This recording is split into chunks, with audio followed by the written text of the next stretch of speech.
Houndmaster kicks us off. In Freddy Fazbear's Pizzeria, we have seen Houndmaster perform really, really well. Something of a Cinderella run in 2025. No one expected her to get that far. She did against the odds. She'll take a chase right here. Looking for an early injury and gets it. That may have been the exhaustion add-on there, denying them Sprint Burst. They were really playing as if they had Sprint Burst. Running that add-on that stops Sprint Burst, gives exhaustion when afflicted by Hound Sense. That could have been in play there. It looked like a weird line if not, and that'll be a first early hook. A pain res as well for Houndmaster. Brilliant stuff, and onto the middle gen. What a start to the tournament, and Skull Merchant mains may be sweating right now because she's had a really tough question asked of her. Lost a survivor though, wasn't paying attention to Killer Instinct, has to come back. May have given away the unhook here. She will, but maybe not to Dwight. Gonna head back. Gonna head back. There's an early pain res. Must have hit on the middle gen. It was Shane who got the unhook. Shane also a debutant to the World Cup. We've not seen Shane Wigwash yet in the World Cup. Happy to have him. We'll see how this chase goes. Houndmaster sends out the chase. The first chase. Dodges Snug, but doesn't have anywhere to go. That'll be your second hook. And a nice little surge hit on the middle gen. Is this a pain res that she's particularly fussed about? She is going to go for it.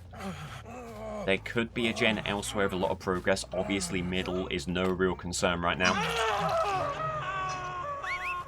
And Jagged Compass shows her. Gen by Shaq is moving, and off she goes. Very good start. Very, very, very good start. Exactly how you want to kick off your World Cup campaign. Going for a little bit of a ambitious chase there. Elicits the dodge. Will the M1 be in play? It should be. It should be here. Shouldn't be close enough to get the window. Finesse, but that won't quite be enough. Trying to beckon. A bit of bravado. Is it a mistake? It will be. Lovely use of the chase. Remember, if Snug is sent at a survivor as they're vaulting, instantaneous dying state. And you're seeing that there. 3 hooks before a single gen has popped for Houndmaster. She can be very happy about what she's doing so far. Doesn't even need to use pain res there. Not a huge amount of aggression. Jagged Compass will make that another Scourge hook anyway. Could be better for the future. M1 could be in play. It is! Everything that Houndmaster touch is turning to gold right now. She sends Snug over, looking to connect, and doesn't need to connect again. That'll be the M1. Is the pallet stun going to be in play here? The Survivor team needs to do something because they are falling by the wayside right now. Another Scourge hook created. Another aspect of Skull Merchant. Another aspect of Houndmaster. Jagged Compass there. Repopulating, creating Scourge hooks all over the place, making late pain reses that bit more viable. On a personal note, I'd like to apologise if the commentary takes a little bit to get going. It has been a while, been a whole year since the last one, with particular regard to whether I accidentally call a killer the other killer. That happens a lot. That happens a lot. I apologise in advance if it does hit. But you had Vittoria running Shaq. Not too interested in continuing that. There was a real opportunity here to put pressure on the team by chasing Yuri. They'll get away. They'll get away. What kind of team have we got here? Is this a team who are going to want to run interference for their teammates? Are they in a group, or are they more solo queue, kind of focused on themselves only? This will all be made clear. There you go. There's another aspect of where Houndmaster can really shine. The dog, Snug, actually making the survivors think they need to be clear of them, when in fact they do not, and that allows for an easy M1. And it should be another dying state here on Dwight. Dwight gets the pallet. And pain res here could be very important. There has been a lot of time that has elapsed and a lot of gem movements. Oh, but Vittorio! And if there has been a thorn in the side for Houndmaster this tournament, it has been Vittorio. Gets the pallet stun, gets the blind. Houndmaster stuck in the rut there. That'll be another blind. What a shame. Trying to follow, but just walking into a car. Damn. Damn, damn, damn. And after a dream start, a fairy tale start, could Houndmaster be falling back to earth here? That will be a dying state. Hurry! Is Vittorio going to be around for another blind? Oh, he's trying, but he doesn't have the angle. And that will be... Oh, that wasn't Vittorio. That was Yui. Yui going for blinds here, despite being Death Hook. Well, that is a bit of aggression that will not go unchecked by Houndmaster, as in she goes on Yui, looking for the dying state here, looking for a way to turn this into a 3-survivor situation. Gives away the M1 there. Following up again, sending out the search time and time again. She finds so much more value in this tournament with that function than the chase. As there goes the pallet. Going for the blinds. Very aggressive. Goes for a double up on the blind. That's bold. Do they go window here? They do. And one dying state could send this all toppling down. There's Snug. There's a dying state. Gotta be wary of Vittorio here. There's Vittorio. There's Dwight. Hoping there's no angle. Just going to go for it. Oh, the double up, but neither of them had the angle. Illuminating Houndmaster from both sides. Serving only to light the way to the Painter's Hook into a 3-survivor situation. What a play from Houndmaster. In the end, the right call. The right call to pick up when she did. What an unbelievable situation that was. And now it's Dwight. Sending Snug through the window, doubling up. Looking for the Snug to hit. Great dodge from Dwight. Great dodge from Dwight. And this game is not over. The pressure valve has been turned slightly, but the pressure still remains. As Dwight gets another blind. Pivoting left. By which I mean right. Taking another pallet. There goes another jet. Oof. And they are not making it easy for her. If you were hoping for a nice, gentle start to the World Cup, well, I've got other things to tell you here about this. A Snug just misses on Vittorio. Is this a chase you want to take if you're Houndmaster? It's a chase that she is committing to. It is finesse. It's a great fake out from Vittorio.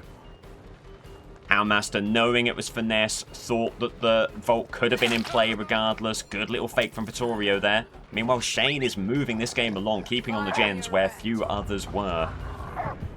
So the pressure remains. Another pallet over here. Can Vittorio make a move on it? Good stuff. Hound sends Vittorio taken down. Dwight, nowhere to be seen, and this could be the last pain res, right? Not 100% sure on that. Would be huge if it was. It is. It is, and that is the gen. Dwight still injured, not found a way to heal up here. Regression here. And this is Dwight, so this could be the beginning of the end if Shane isn't able to unhook and reset very, very quickly. Houndmaster could have this thing entirely under control. Snug gets the grab. It's not a double pallet. Dying state there. All eyes on Shane, and he gets the unhook. 2 gens remaining. 2 other survivors now on Death Hook. Shane got the unhook on Vittorio. The one gen that was a pressure point is regressing. The unhook over here. Doubling back around main building. Houndmaster might have the capacity to play a bit of a defensive game here. Protect the hook from the survivors. A quick vault there is interesting. Vittorio very much wanting to take aggro here. Where does that leave Shane? That's a question that Houndmaster's asking. They're going to play it cautiously. They're going to head back and see if they can catch Shane out.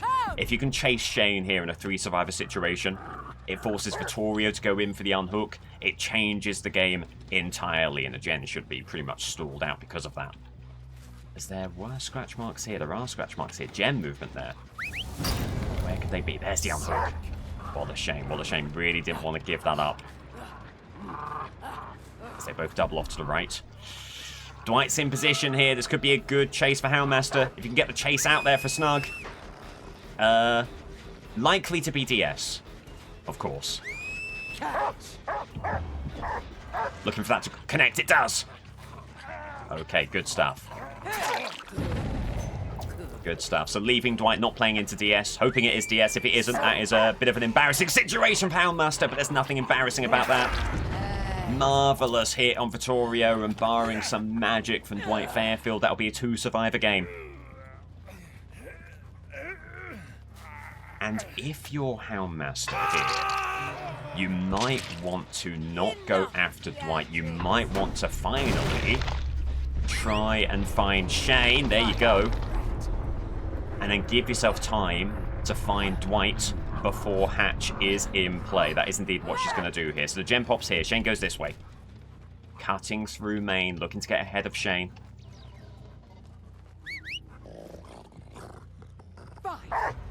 Good line from Snug. That'll give them a lot of speed. Amplified indeed by the add-on bonus movement speed there, but does lose Shane. Hoping to cut them off here.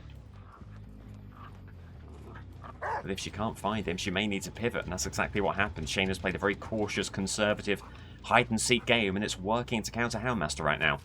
Can't entirely forget about the gens. There's a lot of movement, and it is a one-gen game. Yeah. As it stands, it's not a bad scoreline. If you offered 9 hooks to Houndmaster before the game begun, she might have even accepted it, but now she wants more. The 4K is very much on the table. There's scratch marks leading here, but going nowhere. Can she just find Killer Instincts? Yes, she can. Lock her over here.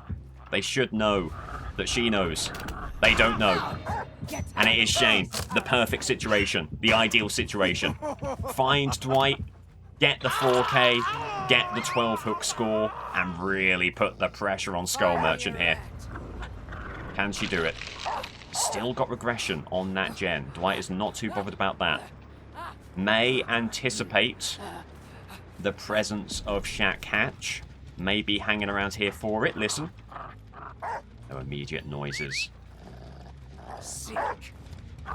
Around Shaq. Just sending Snug out there for the Killer Instincts and they get the unhook. Okay.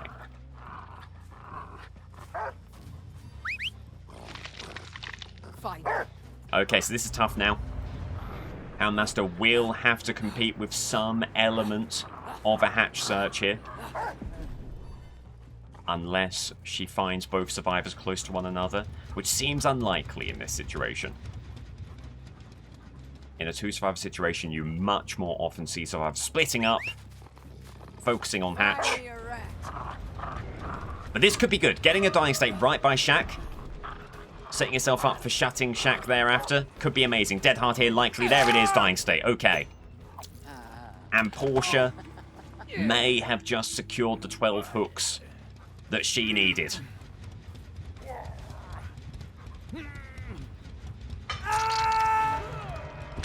Third hook there. Waiting for Hatch. Searching out some Killer Instinct there just in case. Looking for Shane. No Shane to be seen. Shutting Hatch immediately. No chance of a Hatch escape. It is at minimum 11 hooks for Houndmaster, but she'll be wanting 12.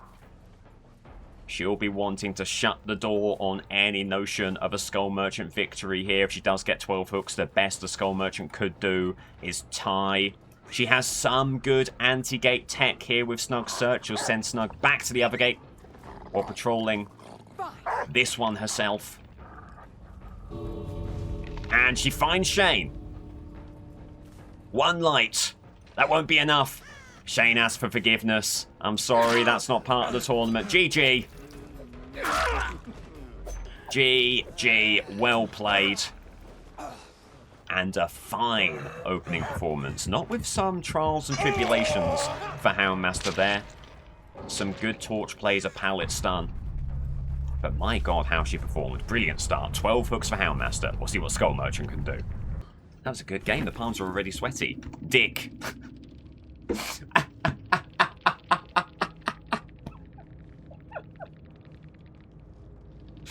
Welcome to Slate's DBD World Cup. But I'm getting ahead of myself.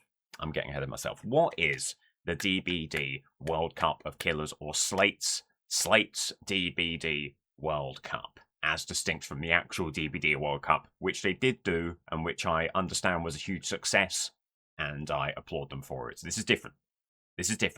Don't get it twisted. This is different. This is a tournament in which we are going to pit killers against one another in head-to-head most hooks win matchups. So look here. Killer number 1 will face up against killer number 2. What this means is killer number 1 will have a game against a random survivor team, just going into public matchmaking, seeing what happens. However many hook statuses they get, by the final whistle is that killer's total. The second killer also has a game, tries to beat or match that hook score. If either killer gets more hook statuses than the other killer, 3 points go their way. If it's a tie, 1 point apiece, and whoever loses obviously gets 0 points there. When all of these matchups are done, these head-to-head most hooks win matchups, we will tally the points for each killer, and the lucky killers, the skillful killers, the best killers, will be making it to the 2026 playoffs. The round of 16 here, and then it really is sudden death as we move our way to the quarterfinals, the semi-finals, and then finally the final, where we will crown our 2026 DBD World Cup champion. There was a lot of questions about what this is. This is PL, which stands for played. This is total games played. By the end of the tournament, this will be 5 games apiece. Wins, draws, losses, total hook states, which could be very important for tiebreaker situations, and then, of course, the all-important points tally right here. Okay. Skull Merchant on the Shattered Square Decimated Borgo. 4K or nothing. She has everything to do here. She's performed well, admirably, at the World Cup previously. She'll need all of that energy today. Drone around main and away she goes. Tough map for her. Big, wide open map. You much prefer something like even a Gideon or a Larry, certainly. For Skull Merchant here, an opportunity to get people around those drones even more quickly. Finds 2 people immediately. Not bad there, not bad there. Ace gets to the pallet, runs through the pallet, going straight for Shaq. We'll have to burn the pallet here. Declines the offer to burn 1 pallet. Goes for another, doesn't go window immediately. Skull Merchant preemptively going for the window there. Ace wise to it. Drone there, aura reading. Goes around the long side of Shaq. This might not be good enough. No, it will be fine. He'll get to a pallet here. It might be an immediate drop. If it is, that'll be a dying state. Oh, good vault from Ace. Doubles back as well. Doesn't go again. And that should be... Oh, sure, it's another pallet here. Oh, and there's just an extended hitbox on that wall. And that, in the end, is what did Ace in. It was a good effort from Ace. By the way, for the purposes of future matchups, what if Ace had DC'd right there? Play on. Play on. DCs are immaterial. They are seen as an example of good killer play. They will not be penalised in this World Cup, so keep an eye out for that. A controversial call, but the call that the board has made.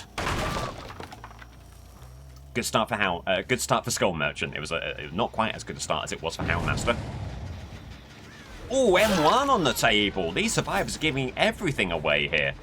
And another big opportunity for Skull Merchant to continue this really strong start. There goes main. And Ada just taking her away from the gen, hoping to maybe get the dying state a bit closer to that gen. Gets Surge out there, not quite going to be able to. It'll be another pallet gone. A fair few pallets have been burnt already. That's something to be happy about, but the issue is you don't win on burnt pallets, you win on hooks.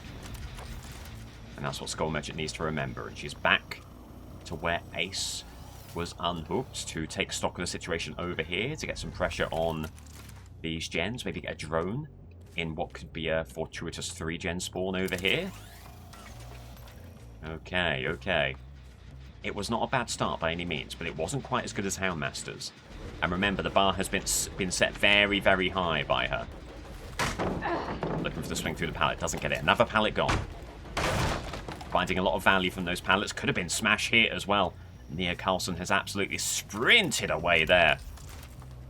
And Skull Merchant needs to move elsewhere.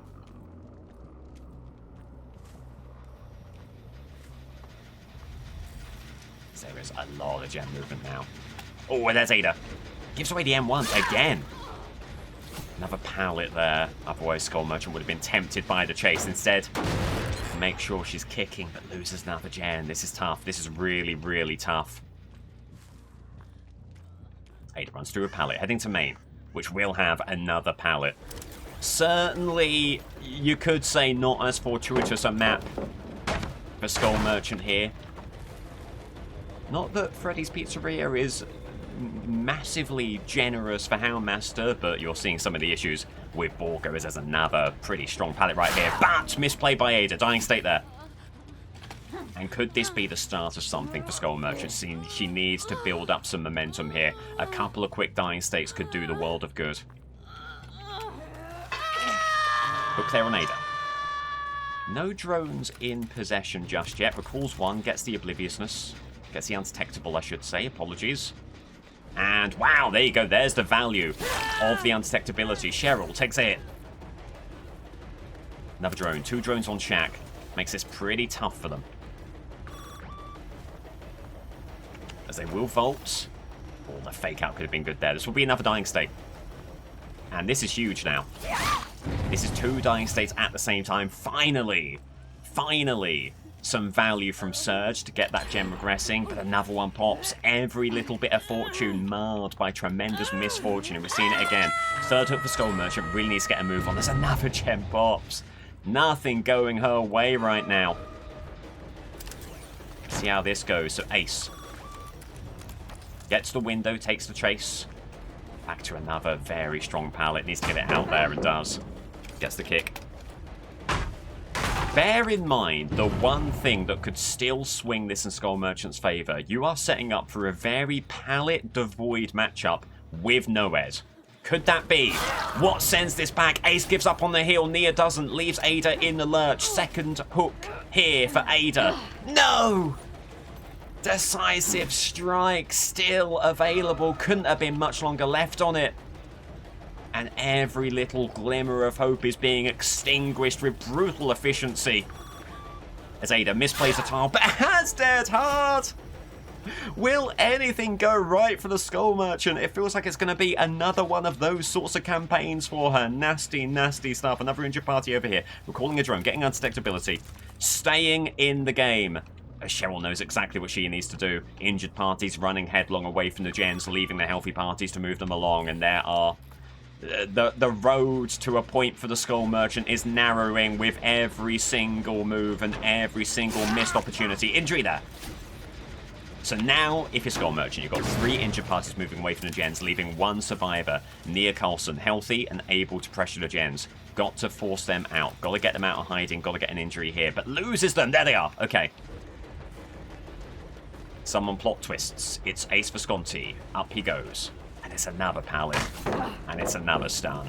And it's another missed opportunity to get an injury. They do reset over there, so if there's one good thing to be said, it is that the gens are not moving, or have not been moving too much recently, but would you believe it, it's another pallet. They walk through. Unbelievable. Swing and a miss. You can't be doing that at this stage in the game. This could still be an injury here. It will be. They come back for the stun. They go for the vault. It's a dying state. A little bit of silliness over the pallet. Disrespectful. Skull Merchant would be disrespected in that way. Takes a hook. It's 1 hook apiece, but there's still so much to be done. And there goes the last gem. You need everything to happen right here, right now. If you're a Skull Merchant fan, you are praying for the Noed snowball. It's the only way that this comes back. They don't know about Noed yet. They've got no notion of Noed yet. It's Ace Visconti. The unhook immediately. It's a dying state. And it's slug, slug, slug for your life. As it's deliverance for Nia Carlson, which just adds to the ignominy of what's happened so far. Just nothing going right and everything going wrong. As the gates open. Ada, dying state there. Remember, 1 person leaves and it's all over. 1 person leaves and Skull Merchant goes home empty-handed, pointless, and losing.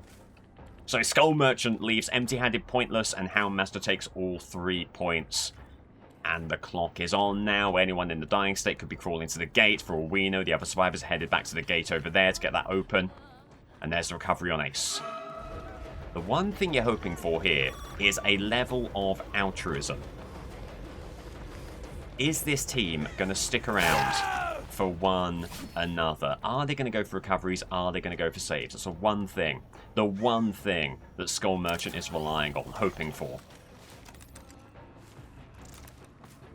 We'll see. As Nia Carlson takes Skull Merchant to Shack. Cheryl will head back for the recovery over here. Getting Cheryl into the dying state could start a chain event of dominoes here. Everything could start to topple if you get this dying state, because she's remained stealthy, she's remained out of view, And she right now is keeping this team in it after a spirited effort from Skull Merchant. But another recovery, a drone disabled, Ace Visconti upstairs. Balance landing. Denied. Denied. Very good stuff there. But is it going to be enough? Again, Skull Merchant's chances hang by a single thread. One person leaves and it's all over. The one thing that could be said to be going for is that at least they're staying in the trial. But Ace Visconti is up again. Just being countered, relentlessly countered time and time again. You get the feeling that if Skull Merchant has a chance, it lies entirely in the team just sticking in the trial and not leaving, memeing, a bit of tomfoolery like that. And they're not able to get the gate through all of this. They've not been able to move this gate along. Dying State there. Could this be something to buoy the hopes of Skull Merchant fans? Another Dying State. Time moving by preciously, slowly, incrementally. As there's Cheryl, there's Ada. And they're going to head to the gate. And the one thing Skull Merchant cannot afford to do is pressure survivors out of the gate. As Ace Visconti runs back in for the recovery. This is good. This is really, really good for Skull Merchant. It's the only thing that gives her a chance. Plot twist there. Okay. It's a good play from Ace. It puts Skull Merchant on the clock. It means that you need to be worried about him recovering again. But for now, there is still hope. As Nia Coulson gets the recovery. Cheryl here, Ada here. Again, what can you do about them? Not a lot. Not a lot. You can maybe make an undetectable play, catch them by surprise on this side. Is that going to work? Not quite. Not quite. They're too aware. Again, time moving by so slowly. Nia will be moving the gate over here. Ace has recovered. The gate's open. Someone leaves. It's all over. It's all over, and it is a dismal performance by Skull Merchant. Couldn't handle the pressure. Couldn't live up to the Houndmaster's incredible bar. And that is 3 points to the Houndmaster. Great campaign for her. Great start to that campaign. GG. Deary me. 4 hooks for the Skull Merchant. A win for the Houndmaster. A loss for the Skull Merchant. So Houndmaster in the early stages here. On top. Right, next up. Oh, very interesting. Xenomorph versus Blight. We've seen an absolutely cracking opening game. Easy win for Houndmaster. This one you feel might be a bit more difficult. Two very, very, very strong competitors. And it's on the Stromo. Home field advantage, you might say, for Xenomorph. See how it goes. Listening for gem movement out here in the tunnels. No obvious movement there. Looking also for footsteps. There are some footsteps. Okay. A little bit of confusion about how to exit the tunnel there. Just rust. Just shaking off a little bit of rust. Xenomorph had obviously a very, very competitive campaign last time.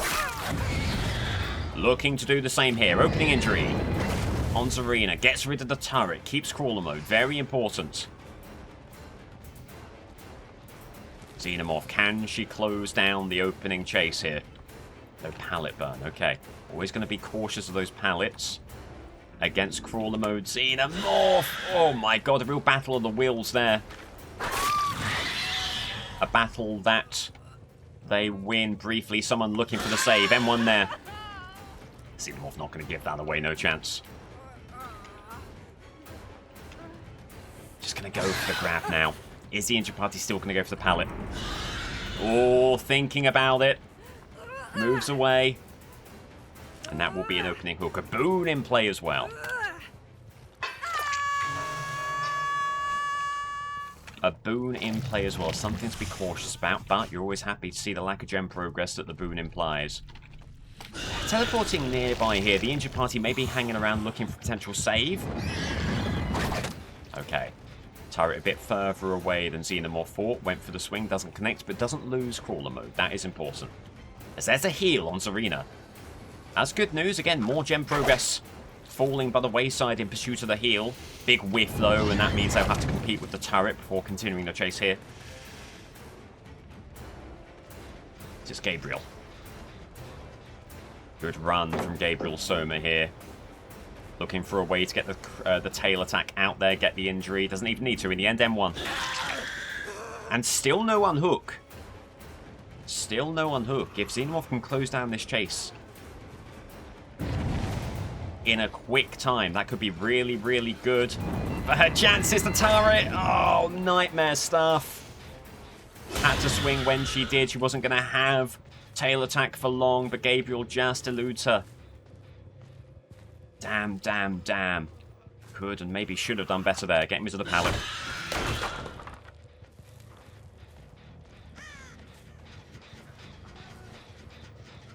Oh! As Gabriel misplays the pallet. Gives the Xenomorph too much. And she'll take that opportunity 10 times out of 10. Another hook. Another hook. Can she get over to main to stop that gen? Still has the luxury of a 5-gen game here. We'll be looking to keep on top of that for as long as possible. Here she goes. Looking to find someone here. She does. Tail attack can be good here. One crouch can deny. And there it is. Good play. Maybe get the fake out. Maybe they crouch early. Going for the pallet here, are they? M1. Gives away the M1. Wanted to find a way to elicit the whiff, but still keep the pallet in the end. They take the injury. Gotta get pop out there. Good play. Gonna try and take stock of where these survivors are. Is there an injured party out of position? Possibly. Possibly right here. Oh, the turret. Oh, big gem movement there as well.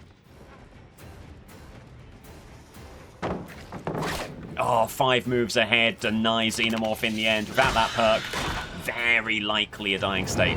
Says the turret. Got to get rid of that. And get this gem regressing. Okay. Well, on paper it looks good, doesn't it? 2 hooks, 5 gens, injured party. But there's just a sense that this game could very quickly move away from Xenomorph. Back to where Gabriel was hooked. Back to where this gen's moving. Another heal. A quick heal here. Another gen for the kicking. Trying to keep control of this game. And going back up to the middle. There was Pop Goes the Weasel on that gen. That's been regressed mightily, but that won't stay the case forever. And there they are. And again on the middle table. They're loving life on this tile.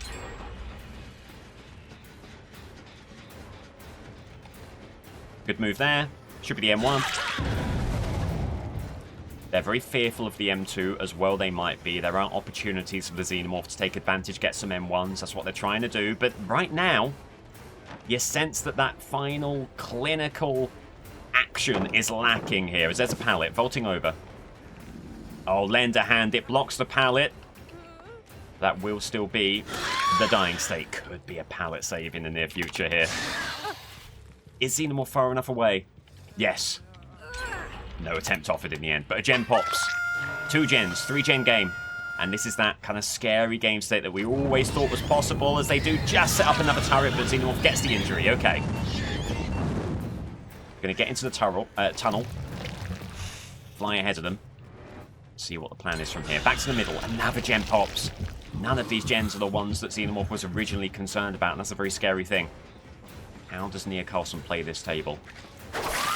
Tries to go for the duck, doesn't quite work. They're not going to burn it. There could be an opportunity here for a double hit before they even get back to the pallet. Oh, marvellous work from Xenomorph. Could this be them kicking it into high gear and making some plays? Another hook. Oof.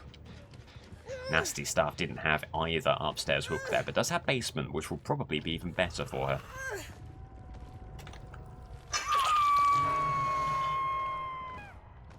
The World Cup programming officials snooze the ads there, making sure your gameplay experience is uninterrupted. Into the tunnel. And all the way across the map, looking potentially for any footsteps, doesn't see any, emerges. And gets Killer Instinct again. Getting quite lucky with some of these teleports, some of these discoveries, finding people regularly, that's keeping Xenomorph in it.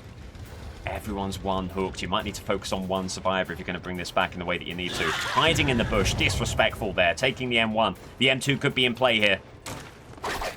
Oh, gutting. The crouch doing the business. Not quite able to find a way to make the tail attack connect. Oh, and sprint burst. There she goes into another turret.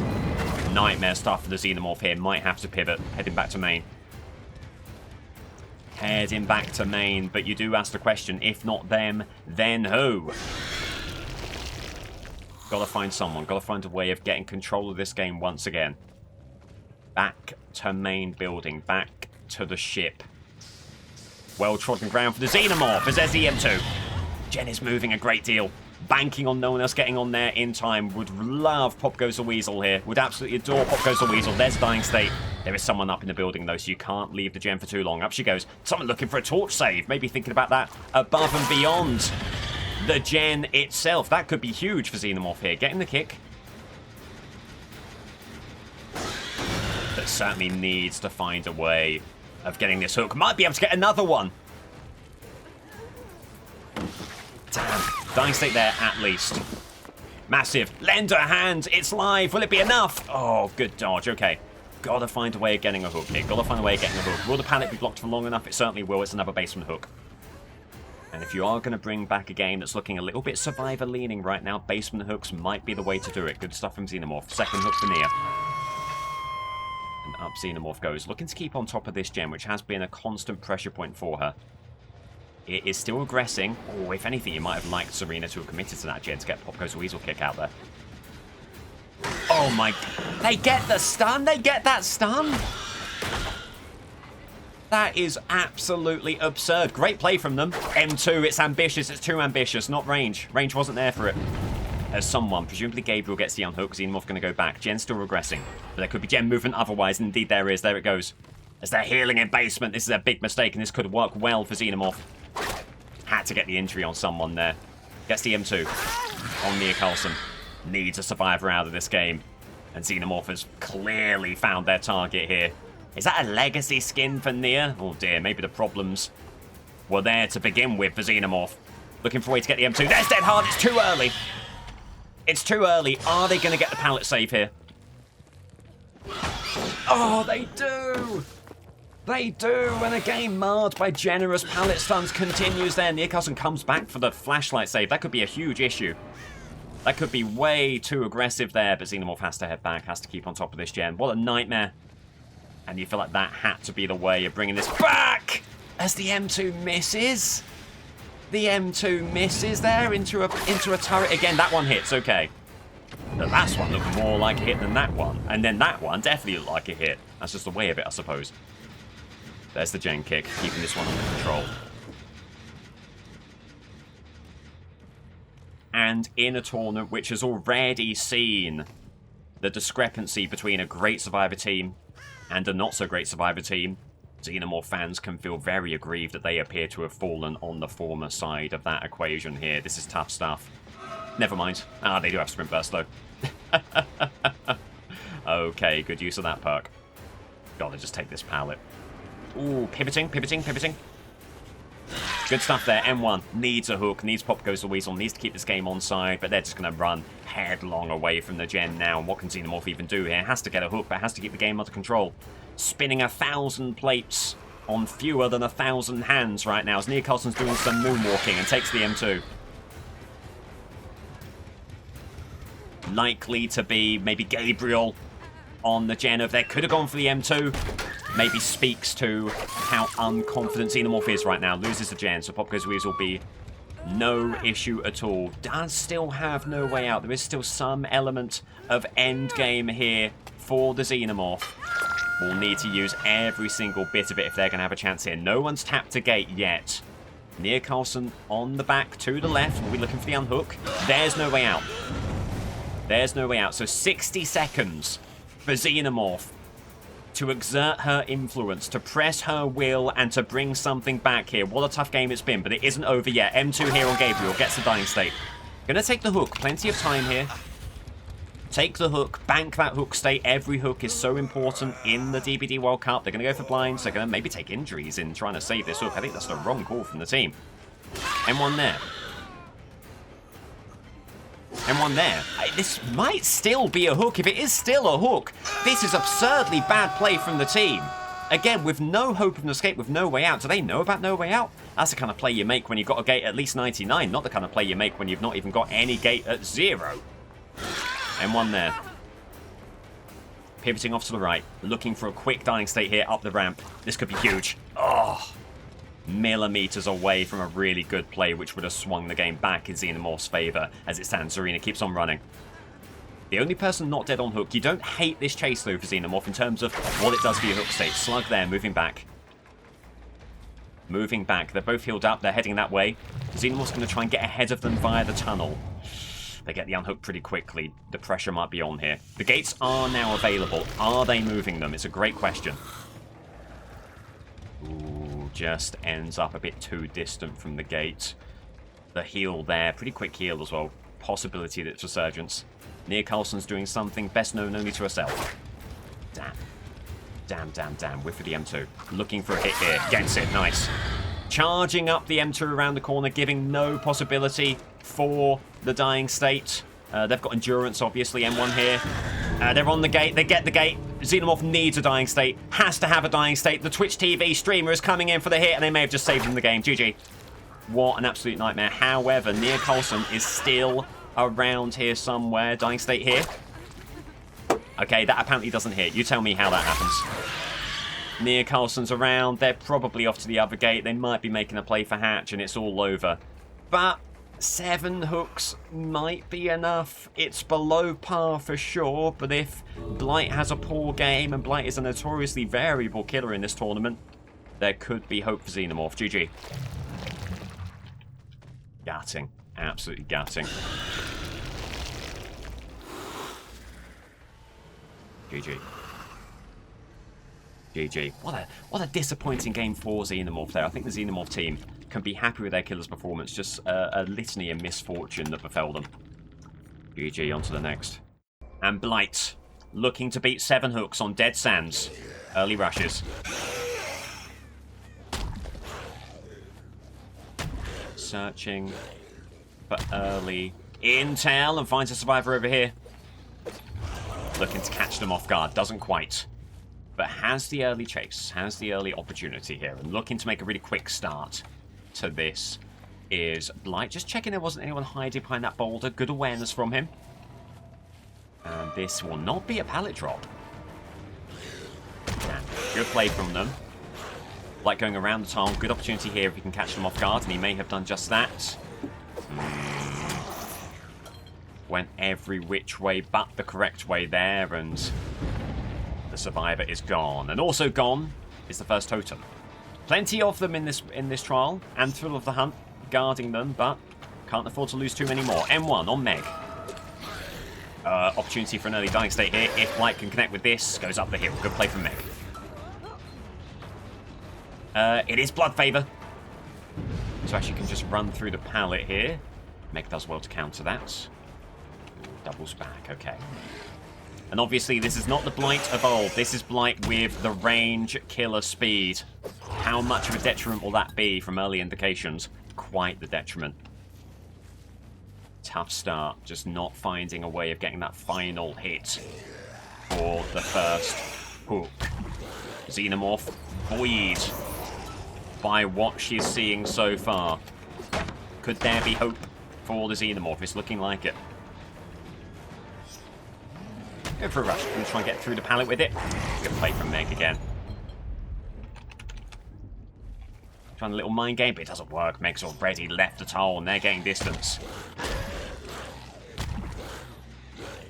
And by trying every trick under the book, nothing really working right now. Ruin's gone. Blood Favor remains. That may be it right now. They've got through Undying as well. Back to the Jinx. There was someone around here. Ooh. And there's a psychological impact as well for Blight here. Clearly not been the start he was hoping for. And here come the gens after the early flurry of totems. And we were talking about hookless games, 0 hook games. Blight will not suffer that particular ignominy. And can he start to turn this game around now? Looking for a way of getting a flurry of hooks here. Oof. Takes the bash and then just entirely loses sense of where he was and where Nia was. Thankfully finds her again. Yeah, believe me, this is not the start they would have been hoping for, not the start they envisioned. Alive! The wrong perk at the wrong time, and as if to compound the misery, another gem pops and there's the unhook. And does it just seem like, 7 hooks is now becoming not quite the beatable score it once was. Back he goes, looking for the unhook, looking for a way to get back in this thing, looking for a way to do much of anything, to be honest with you. Big gem movement there. Just finding a way through to the other tile. Walls in the way, rocks in the way, everything you could possibly imagine in the way for Blight here. And there's no one around, a noise, but no intel at all. Sets those rushes back, and back he goes. Gotta force him to drop down the hill. He does. But loses them again. The story of this game has just been lost survivor after lost survivor and near misses like what you saw just there. Looking to avoid the blind. Does so briefly. Looking for the vault back. Oh, it doesn't happen because they have Lithe. Rushes here, going around the tile. Big opportunity. Pallet burnt, no injury offered. And the longer you go on, I was going to say, the longer the team has on the gens, and there goes another. Gets the mind game there. It will finally be the M1. You're seeing the range killer speed, though, and how awful, how arduous it is to close that gap if you're not using your rush. Additionally, just again, losing survivors regularly. Getting out of the rush, trying to take advantage of Blood Favor, but not able to do so. Meg's gone. Meg's out of there and has the window, has the pallet, has people to body block for her. This may go down as one of the most surprising losses in World Cup history, just because Blight is not doing anything at all. Meg doing clicks. Oh, almost gives Blight a way in, but he can't capitalise. Blood Favor's back again, but a gem pops. Nothing going his way. Meg fakes out the window, but gets the pallet. Blood Favor just passes before Blight can capitalise on that. And how do you play this now? How do you play this? Put the pressure on, try and get some rushes out there. But has to take a really weird line. And that could be... No, it's another miss! None of the strikes are connecting. It's the best looking rush that he had all game long, but it bears no fruit, and he gets blinded again into another pallet. Meg is having an absolute field day here. Can Blight finally close this down? No! It's absurd from Meg. It is iniquitous from Blight. And this may go down as one of the poorest performances, pound for pound, from a killer on whom we expected great things. Went into this tournament with every hope of being a deep playoff contender. Another swing, another miss, another hope, another loss. It's just appalling from Blight. Meg is having the time of their life. They're clicking at everyone. They're saying, look at me, look what I'm doing here. It will come to a close, but not before long. They were clicking, maybe, saying to their team, get on the gens. I'm winning you the game right here. And if there is one thing to be said for Blight, it is that at least the gens have not all popped yet. Maybe there's some hope. Looking for the pallet. Gets it just. It was close. And has an opportunity with the chase here. Not been able to chase Dwight at all, so maybe there could be something better for Blight here. But, whoa, as there's the M1 just again. He's so dukeable is the issue. They're having a field day with their moves in the open field, and Blight can't do anything. 7 hooks to beat. He needs to find 5 hooks in the endgame. Is he able to do that? He gets one there. He gets one there, and depending on how altruistic this team is, there could still be hope. The 3rd hook, 4 more required for a score draw, 1 point apiece on as even, 5 more required for the win, and 3 points and heartbreak in the Xenomorph camp. Let's see how this goes. Scratch marks heading to Shack.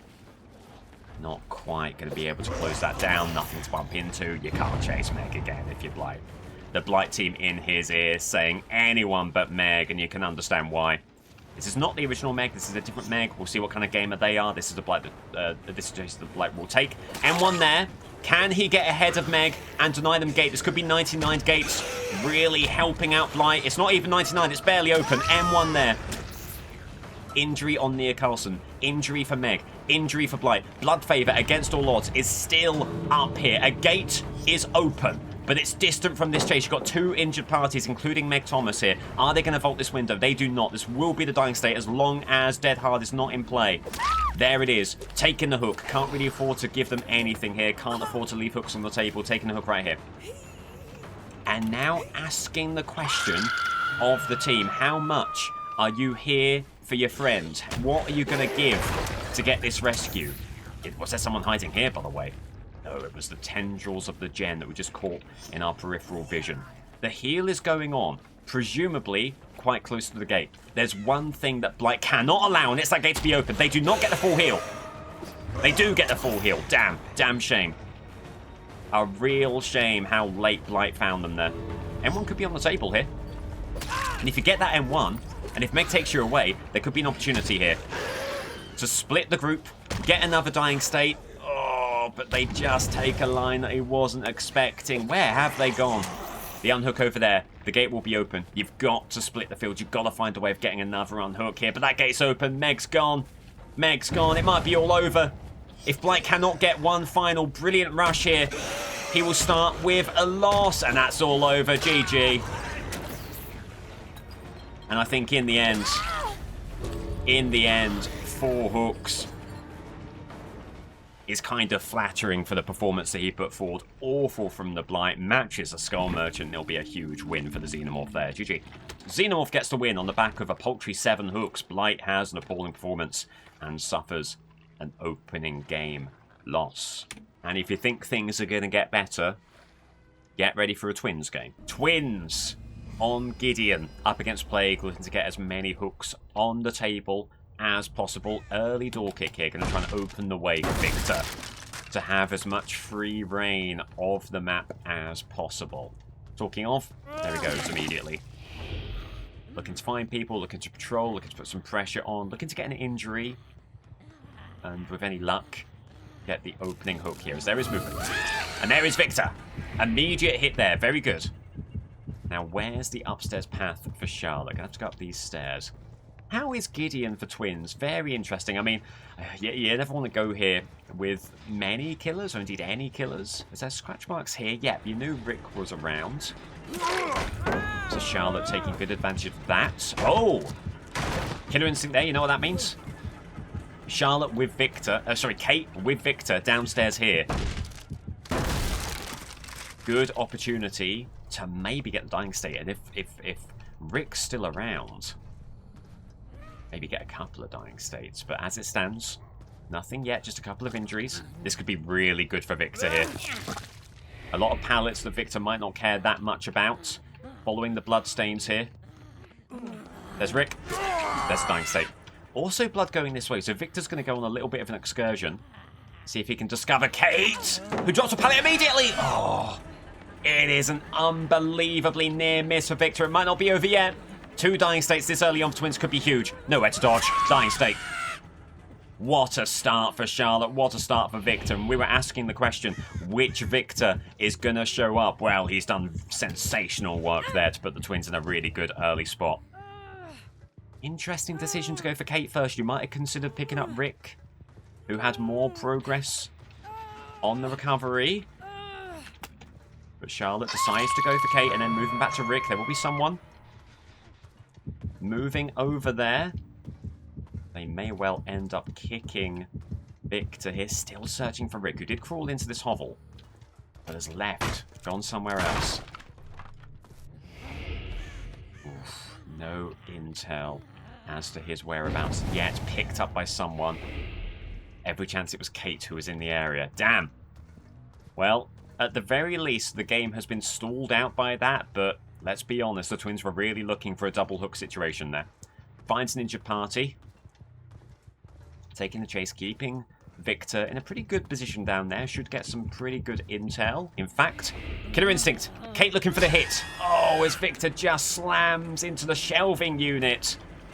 And you talk about which Victor shows up. We want to see more of the former, less of the latter there. Good hit. Good stuff on Kate. Okay, 3 injured parties. The question begins to be how much gem movement is out there. And the answer is enough for a gen to pop. Tough stuff. But there's Rick Grimes. And this will be a dying state. So finally getting that hook. A fair way on the bleed out meter as well. Don't want to be playing into that necessarily, but could be something to consider for late game. Hook there. Fun going for a save, not getting it, and then just shining the torch. In desperation, or to try and get Twins' attention, or if it was the latter, they've certainly got that, and Victor looking for a connection here. Gets it. Victor's looking really solid. Good news for the Twins fans here. Victor is looking in form and connecting well. How does this work here? Going to try and make it to the pallet. They crush Victor. That stops them getting to the pallet. They go downstairs. It won't be enough. It will be a dying state. Oh, as bathroom gem pops. There's Kate. Can't really go for the hook while they're right there. Going to send out Victor. Can Victor get the goods once more? Can he secure another dying state here? He's been so clinical so far. Will it be again? Just hits the corner. Gets the pallet. But Charlotte is going to learn the lessons of the past. Set up Victor there. Keep an eye on that survivor with killer instinct. Knowing they're not coming in for the stun. Going to try and get the basement hook. Not a lot of crushing of Victor going on here. They're not really countering Victor in any conceivable way. They're playing a cautious game. But Charlotte is going to try and find a way to get upstairs. Control Victor while staying near basement. This could be a very powerful position for them. The notion being that Victor's on patrol. The moment you hear the basement unhook, you go back to Charlotte and you put pressure on that attempt. That's the plan. We'll see if it works that way. So there it is. No gem movement there. Victor not really finding anyone just yet. No gem movement here either. There's 2 gens upstairs.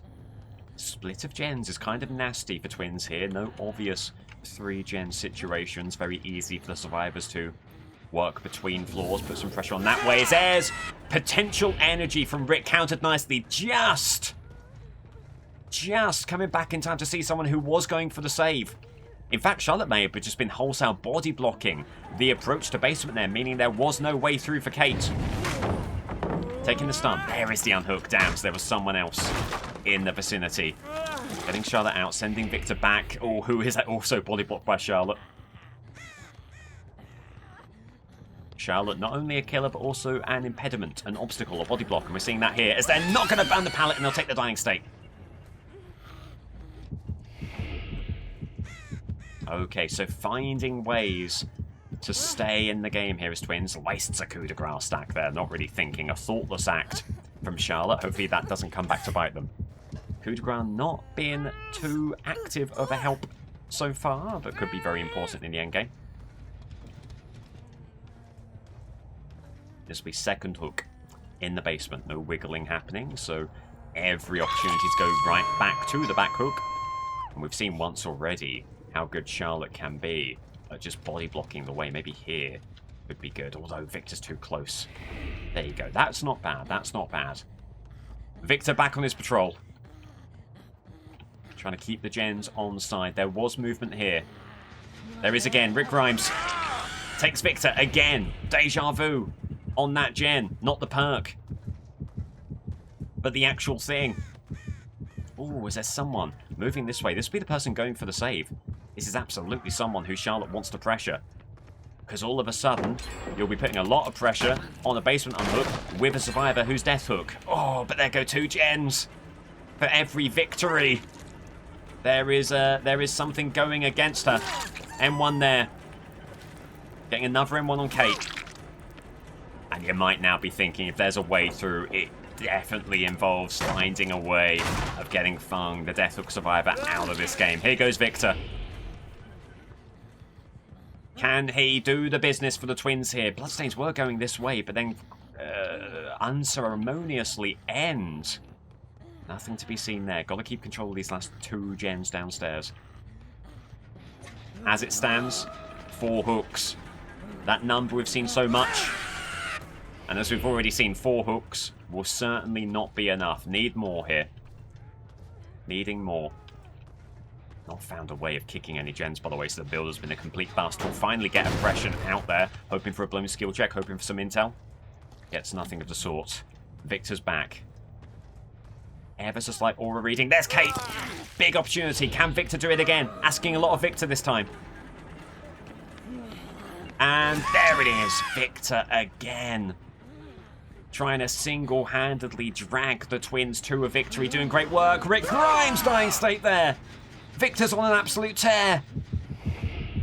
Back to Charlotte. 2 other survivors upstairs. There is an argument you could slug everyone here, but Charlotte is going to make sure that she is securing some of these hooks that she and Victor, crucially and Victor, have earned. And there is another hook in the corner for Rick, which is great news.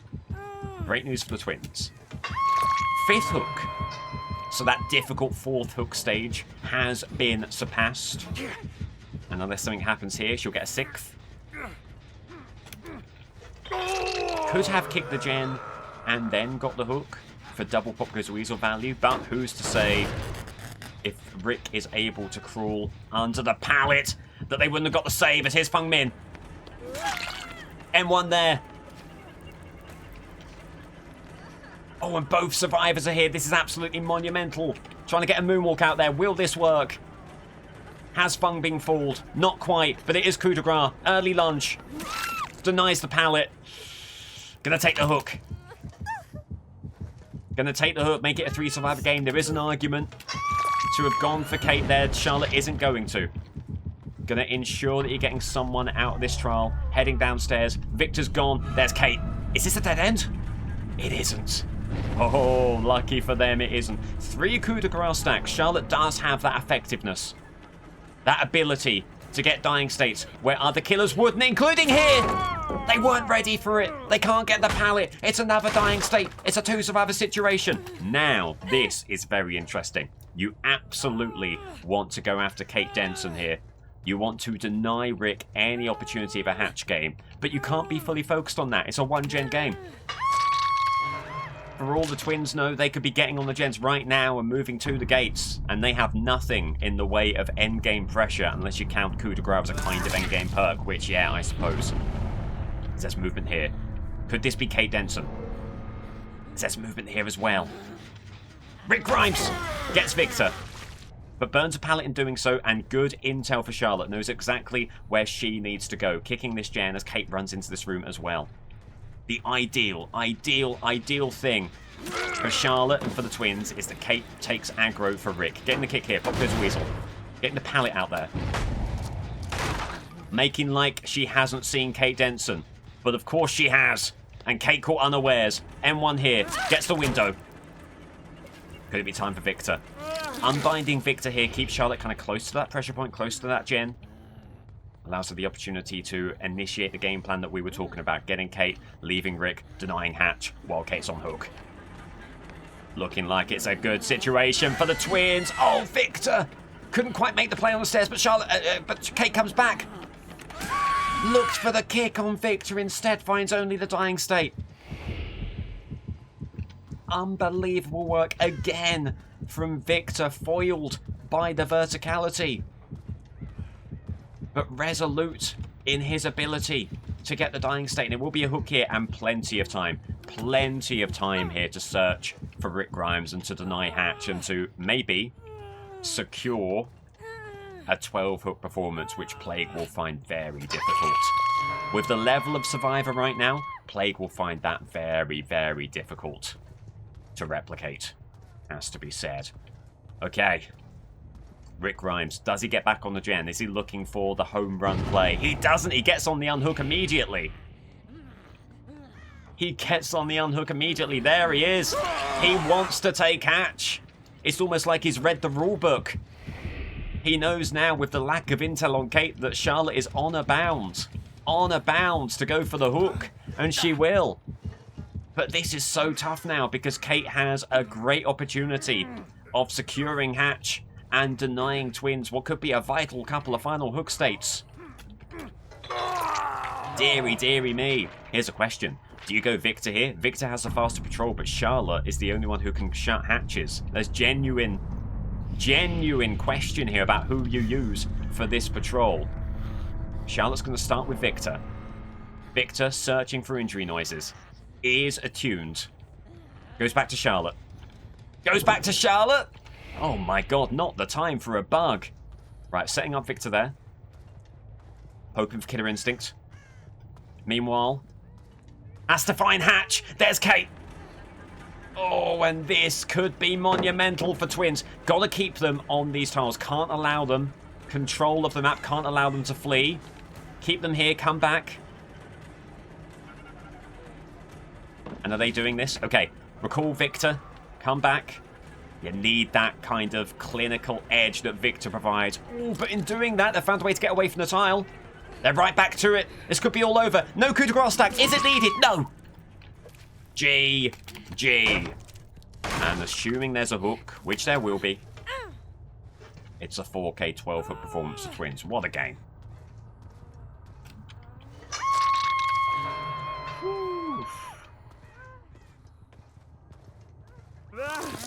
Unfair game. This killer plays 2v4. Take it up with the board. It's been allowed. It's been sanctioned.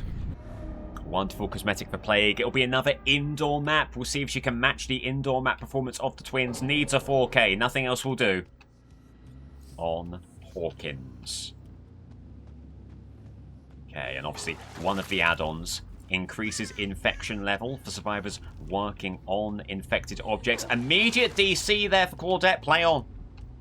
Play on. The board have taken a view on this one. A combination of matchmaking times plus the inclusion of bots who can fulfill a function for the team. You play on regardless of DCs. So, bit of a lucky break for Plague. She'll need it. She'll need it with 12 hooks required here. Okay, just finding a way of getting the infection there. Taking the M1. Taking the M1. They didn't want to bring the pallet down. Plague will absolutely move that chase along by getting the M1 there. Could be a good opportunity here. Gotta drop this. Oh, avoids the stun as well. That's a stun you usually take as killer. Plague does not, and that could be an amazing start for her. Gets the hit through the pallet. And big, big intel with Infectious Fright. As up goes Yui, and an immediate bit of intel on where the survivors are over there.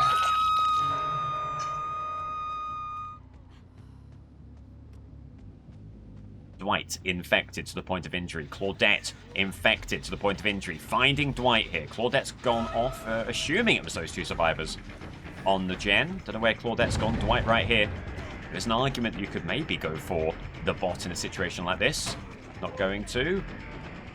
Dwight keeps on moving. Needs to find something here. Has a vault, not a great one. Has a pallet, not a great one. Might not be enough. It won't be. Another hook for Plague. No one around. No Infectious Fright means a safe pick up there.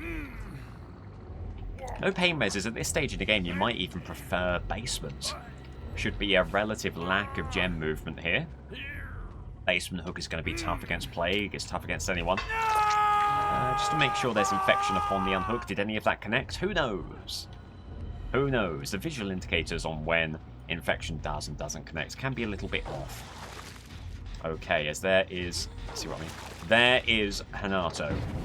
Opportunity to get everyone injured, and that will mean that Thanatophobia is going to do some amazing stuff for Plague here. Is Hanato ready for this? Not quite. There's the infection. Looking for the injury. As there's a quick unhook. Good stuff from the team, sincerely, to get the unhook that quickly. As she avoids stun again. Plague seeming a little bit unstunnable this game.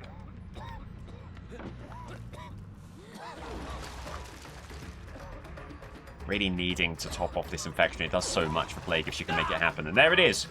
Oh, they thought it was maybe the idea they would continue to walk through that pallet. They don't, but this is so good for Plague. And at this stage in the game, you might be thinking, Corrupt, you've got an opportunity over here. She's going to do it. She wants to end the game right here, right now, with a couple of good dying states. As there goes the opening gen. So this thing is not over, not by any stretch. Decent start. There's still an opportunity here. As there's a dying state. Infectious over there. She's going to take our hook. She's going to take the hook. Keep on top of this thing. Yui trying to work the gen. Still not found the bot. In a game with a bot, you really do want to try and find them. The one way they can defeat you is by sticking on the gens. In loops, they can be very fallible, but just not found them yet. As there's Corrupt doing its job again. Another hook, hurtling through them now. And what a story of hard luck this would be for the Twins if this is how they were denied 3 points, but it's looking like that might be the case. Survivor starting to head right. No, a misread. They were going left all the time.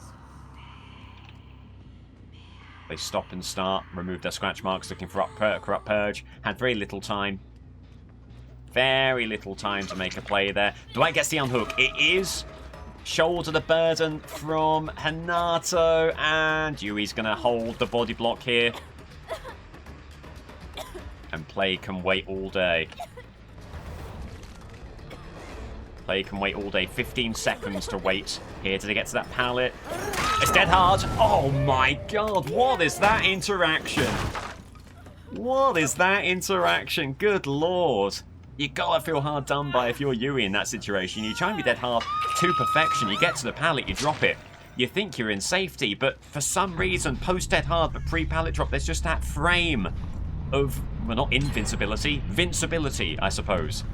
And therein lies a dying state. What a play for Plague. That could have been tough. That could have been a way for this team to have brought it back. As Hanato's on the corner. Does Hanato expect us to pivot? Does not. And that should be barring dead hard. Though remember, it was shoulder the burden for Hanato, so no dead hard there. Hook. Invincibility. Vincibility. Let's call the whole thing off. Okay. Well, things go from good to even better, and it's the bot.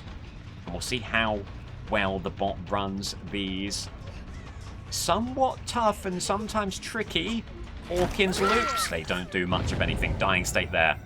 First hook for Claudette. First hook for the bot, who had DC'd before things even started. Had to have been a sincere internet issue, you would wager. It could have been a game that's been called off. We've seen that before. The game not even loading when someone DCs early for whatever reason, via whatever methodology. The game continued, and it's a great thing that it did for Plague, because things are going from good to better. Good to great.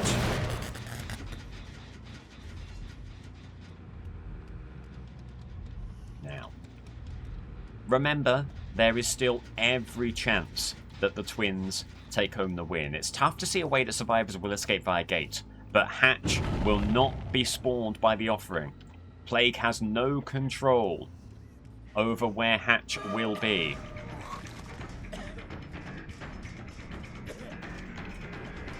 Decent move there. Are they going to go for the window? They will not. Do they make it all the way around to the pallet? You would not imagine so. However, they do, and they don't even need to drop it. That's unbelievable from Dwight. Aha, protects a poor line here. And there's your dying state. Ridiculously well done from Dwight. I did not know, and nor did Plague, that he had that level of distance. But dying state eventually. Who knows? Pain res could be important here.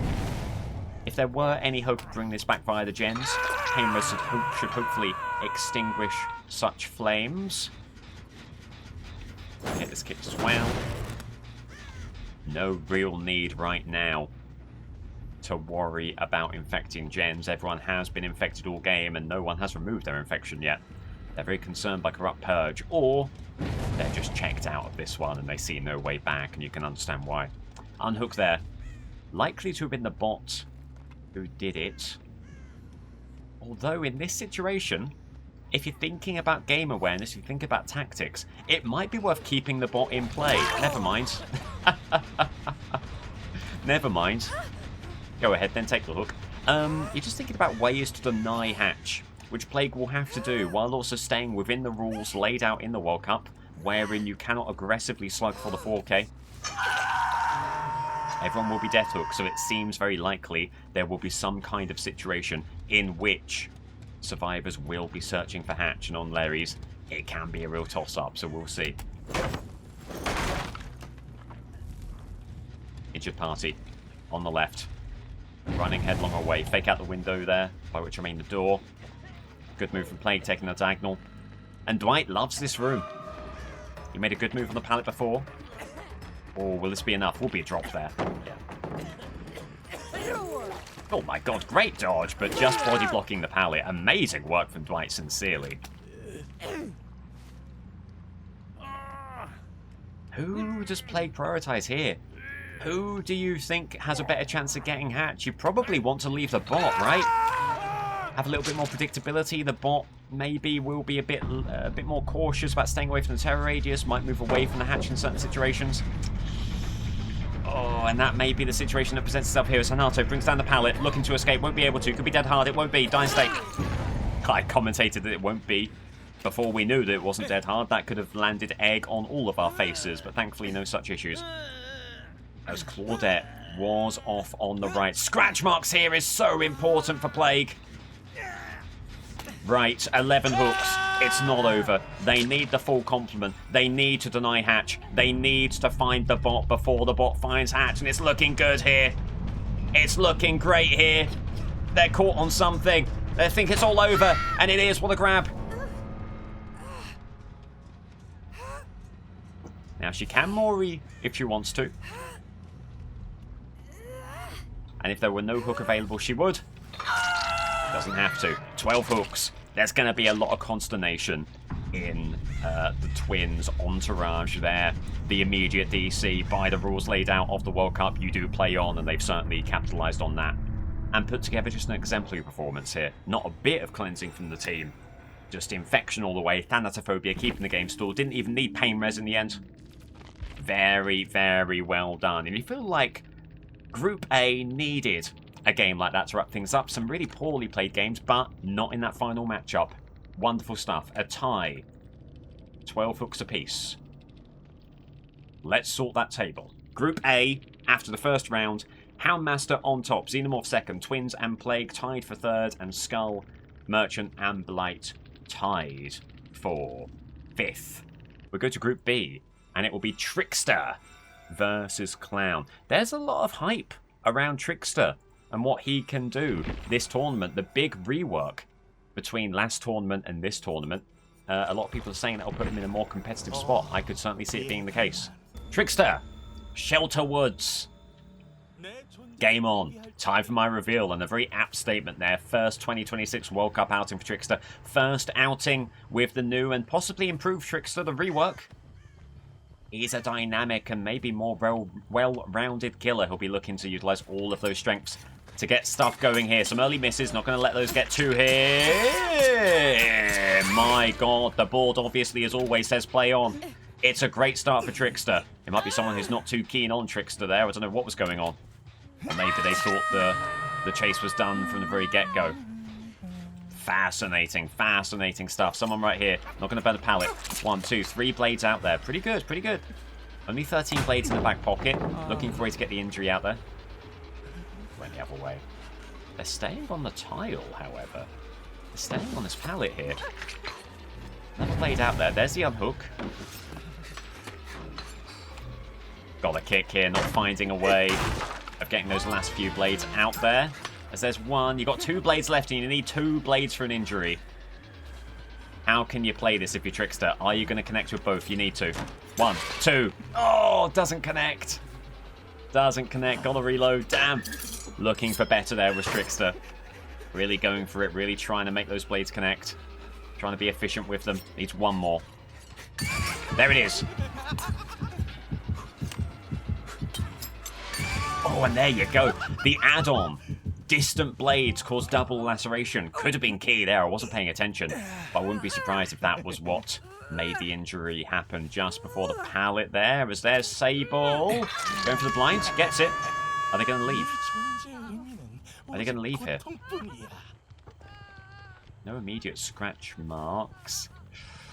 Oh, frustrating. Because with main event in the back pocket, that could have been a huge play for Trickster there. There's the unhooks. They were out in the open. Okay, go for the main event nonetheless. As here is Sable. Looking for the pallet. Doesn't burn it. Coming back around.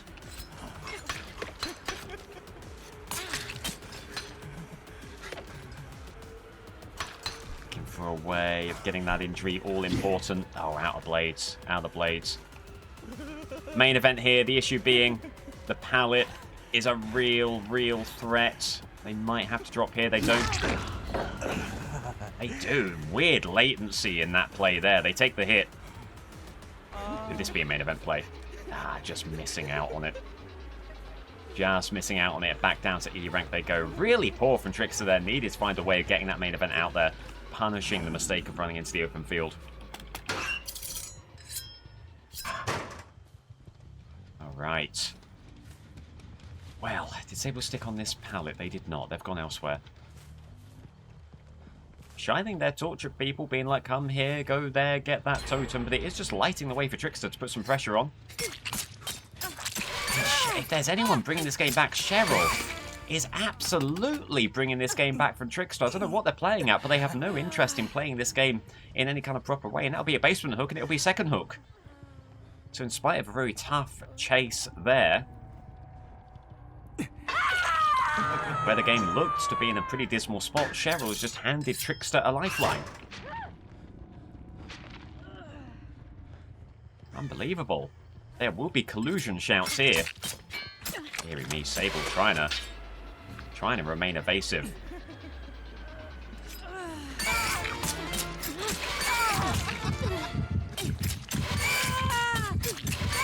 I don't know what's going on with Cheryl. They're having fun, they're memeing perhaps, and they're entitled to do so, but it is definitely a big assist for Trickster, and Clown will not be happy. No DS, 3 survivor game, unbelievable.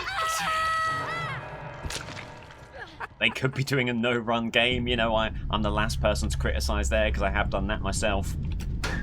But wrong time for it, it has to be said. Trickster is no business, and he will not look a gift horse in the mouth. Right, no movement on that gen. Moving over here. It's Arena. Off they go. Are they walk only as well? You're kidding. No, they aren't. They're running. They'll get the vault. Can't get the window. Crowd control. Looking for a way of getting the dying state. Just have to go M1 here. Crowd control means don't need to reinvent the wheel on this one. And there it is. They do get the unhook, so the Sables are interested in playing an honest-to-goodness game here. Trickster looking for a way to get pain res just to kind of remove all doubt in this situation. Just a bit too far. Trickster hoping it would be too much of an issue in the end. Gets the hook, heading back to the basement, looking for the reload.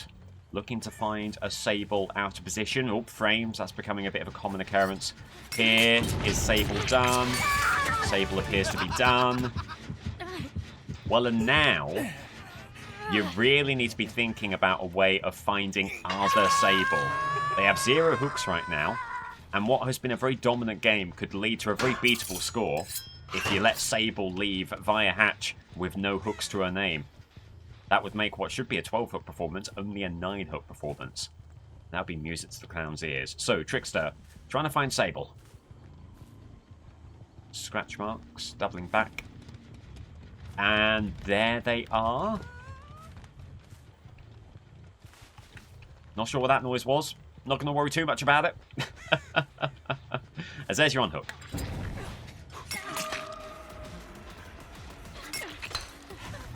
And here's your chase. No pallet burns. Try and get as many blades out as you can. 2 blades left, 21 in the back pocket. Should be enough. Don't even need to be efficient there. Injury. Oh, they run into a rock. Big opportunity. Dying state. And it is the ideal situation here for Trickster. Sable's done. And fair enough. And then there was one, Zarina.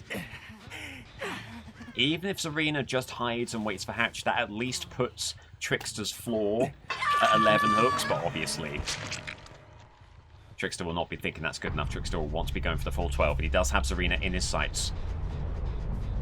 There she goes. Looking to get a long-range blade there for big laceration. Not quite able to make it work. Here we go.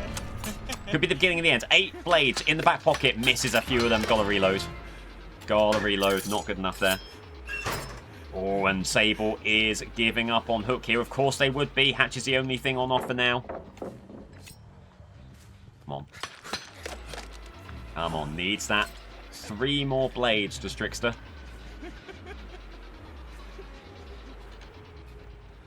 Laceration. Moving swiftly. 1 more for the injury. Sable still has a little bit of time left on hook. Serena finds a way to get out. Needs 1 blade to connect. There's the injury. That is so huge. Long range blades, very important. They're 3 away. 3 away from the dying state. 8 blades in the back pocket. 1 hits. 2 blades away. 2 blades in the pocket. Do you reload here? As there they go. They'll know about hatch. Trickster in a position to deny. It doesn't spawn inside, does it? Does it? It doesn't. And the DC from Zarina. And it might be all over. Wow. Lucky, lucky stuff there. Finding himself in the right position to deny hatch, and now just bot clean up. All that's required. Great start from Trickster. Clown will, assuming something calamitous doesn't happen here, Clown will have to match 12 hook statuses. Eventually. Eventually.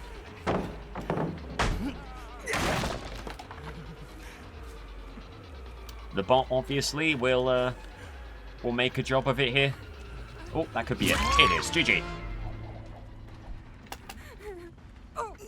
GG. Well, and it all comes back to Cheryl, who, well, let's be real, she was just walking. And in case you're new to DBD, not a great strategy. Good win for Trickster. Can Clown match it? He needs to if he's going to get any points. See ya for that game. Alright, Yamaoka for Clown. A reminder, Trickster got 12 hook states to 4k. Clown has to match it to salvage a point.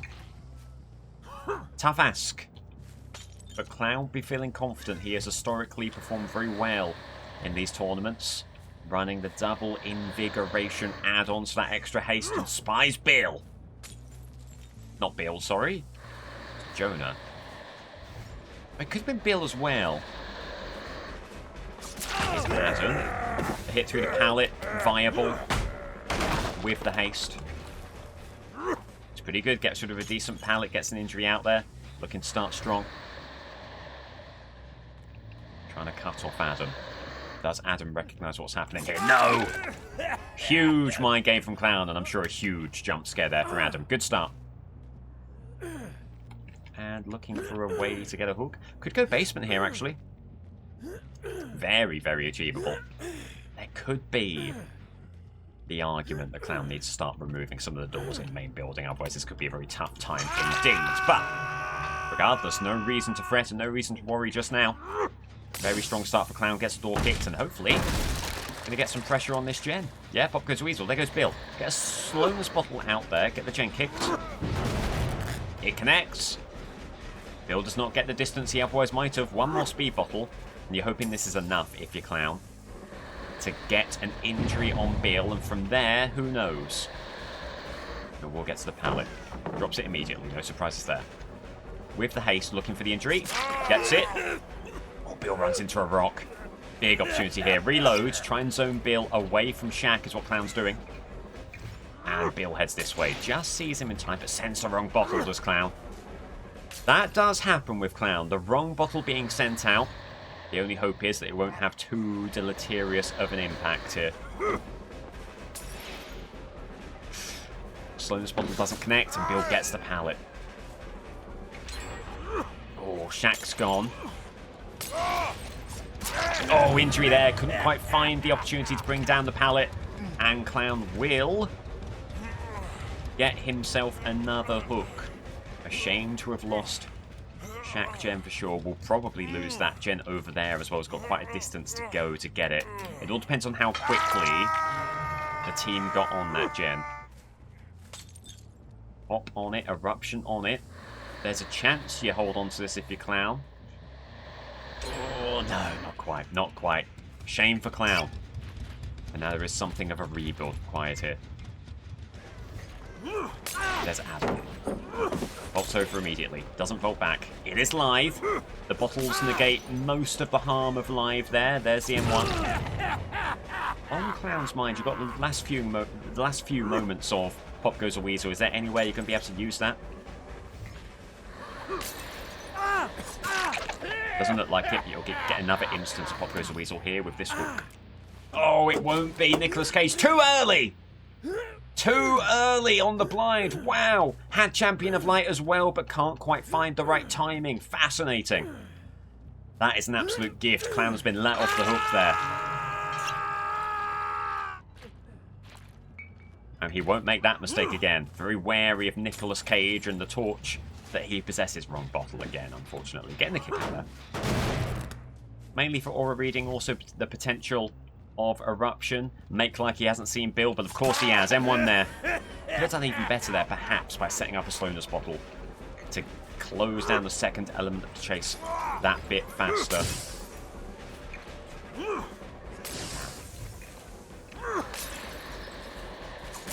Dead hard. Needed to wait it out. Clown is playing into some rotten mistakes here. He might not be punished if he gets the pallet in time. Bill has to pre-drop, surely. Does. Volts won't get it. Does get it. My God. Bill went for the, I don't know, the high-speed internet package and is pulling off Volts like that. Fair enough. That's devastating for Clown. Alright, gets a dying state eventually. It's that classic kind of killer game that you get in DBD. No hooks for two people, two hooks for two others. And it's very simple. In a game state like this, you've got to find a way of getting someone out of the game. Be it Bill, be it Adam when they get the unhook. Someone's got to go. There's Adam. Oh, Adam's in trouble now. Adam's in a lot of trouble now.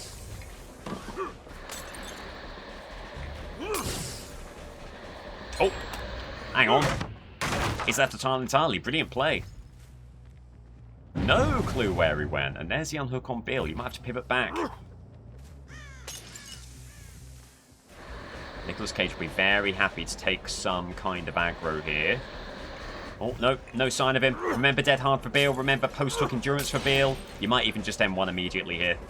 Because even if you wait out the endurance, dead hard could be on the horizon. You've got 15 seconds. Whoa. Nifty moves there from Bill. And gotta go for it. Oh, my God.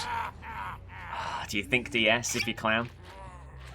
Do you think that was a genuine mistiming of dead hard there? Or do you think they're just waiting out their DS? Using dead hard after they get the stun, wiggle off the shoulder. Could be. Well, it's probably far and away the nastiest game we've seen so far from Clown. Trying his best to prevent them finding a way back in. Getting kick here, potential eruption. Right, now the game, the gen's slightly under control. Trying to find a way of getting back to Bill. Someone else is going to go for the recovery. This is now a race to Bill.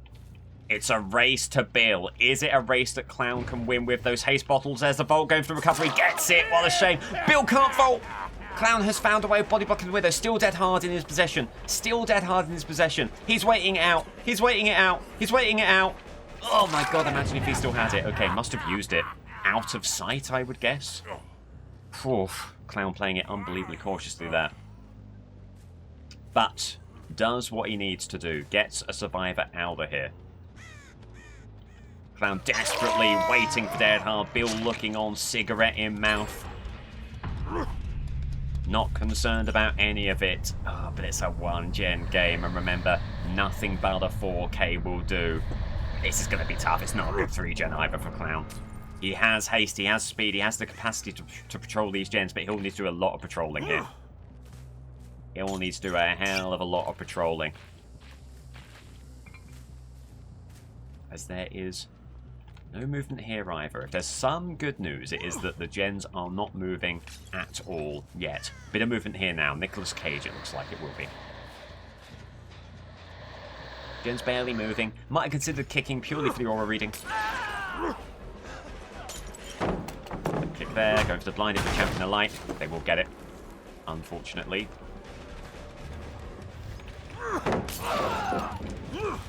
But that already is too much. You've got rid of Shack Pallet, that's not bad, but you've got to go elsewhere now. How does Clown do this? How does Clown do this? There's Adam. Making it a 2-survivor game could be good. But there's still so much to do and so little time in which to do it. And out of bottles as well, out of bottles as well. There's Nicolas Cage. Nicolas Cage immediately heading back to that gen. That could be informative. That could let us know that that Jonah's on that gen as well. Slowness bottle. Does it connect? It won't quite.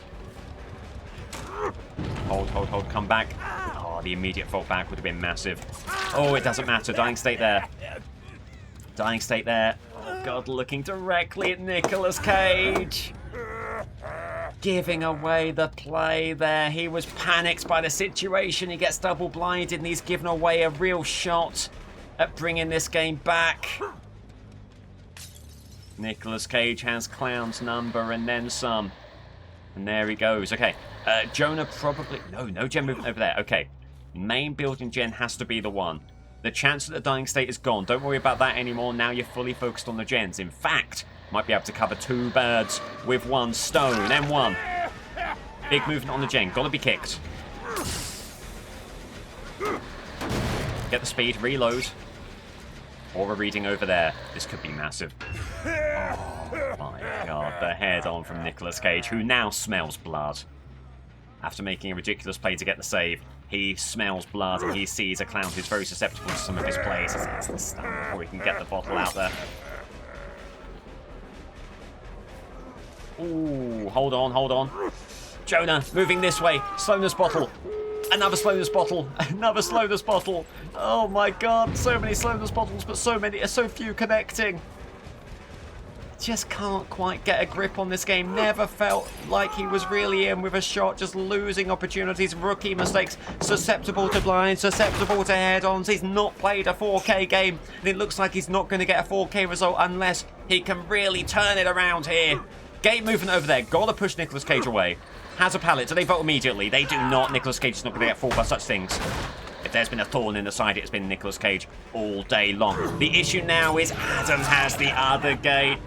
Nicolas Cage running that way.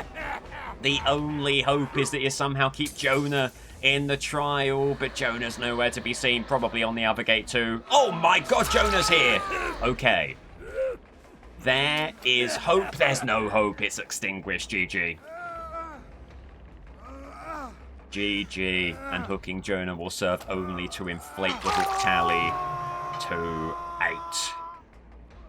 Oh.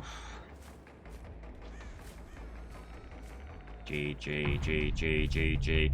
Clown countered at every possible opportunity. Nicolas Cage there, really integral to that. There was more there for Clown. If Clown gets the hook on Adam, 2 Survivor games, still a gem remaining. Really have to back him to get the 4K in that situation. Isn't thinking about the torch save. Nicolas Cage is there. Bish, bash, bosh. 8 hooks. It isn't enough. GG. That's one that will sting. That's one that will sting. And if things don't go Clown's way in this tournament, the Clown entourage will be thinking back to that one play, that one pickup where they just didn't consider the blind. That could be where it all went wrong. Still early days. Trickster gets a first win. Clown suffers first loss. 12-8. Alright. A spectral bout here. Wraith versus Ghosty. We'll get that going. Cold Wind Farm for the Wraith in this matchup against Ghostface. A matchup that the Wraith team will feel pretty comfortable about taking all 3 points from. But there's no such thing as an easy win in the World Cup, so we'll see how it goes. Immediate vision on someone around the cow tree loop. They run right through the pallet. Gives away a pretty easy M1 here for Wraith. No scratch marks at all. No scratch marks at all. Cross-examination there for sure. You're seeing how effective that can be. Says a vault. Forces a play on the pallet here for Shane. They do not want to play any of these pallets, so they've got one here. They're going to drop.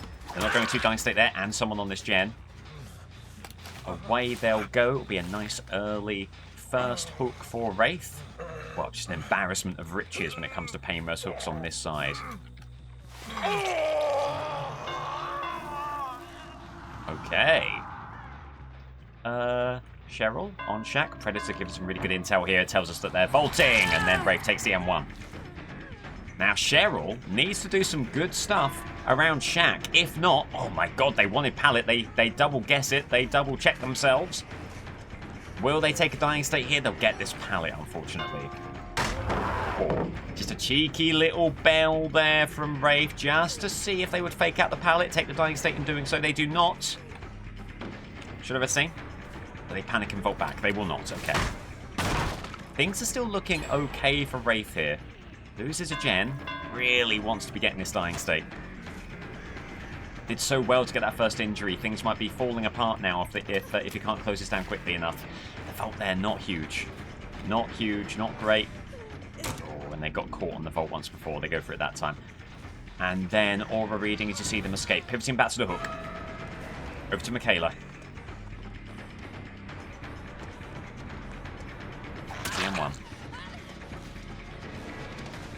Gotta put a stop to this gen. Hinako, the M1. Everyone injured. Okay, good stuff for Wraith here. An all-injured situation is something that definitely benefits Wraith down to the ground. With Wraith, it can be tough to get the 2 hits, but getting 1 hit can be quite achievable. So, with that in mind, a pretty decent game state for Wraith. Hinako caught out of position here. Do they get the pallet? No, they don't. The huge lunge, the super lunge from Wraith denies them there. And another pain res before that gen in the middle pops. Hopefully for Wraith. Hopefully that will be the case. Immediately back over there. Cheryl's found a way to heal up. Likely to have joined up with Shane. And indeed, there is the heal from Shane as well. And here is Cheryl again. Could be sprint burst here. It is. Wow. They use sprint burst to move 3 meters and throw a pallet. Pretty good use of resources from Wraith's side there, has to be said. And this is not a great window for them. For that reason. M1 there.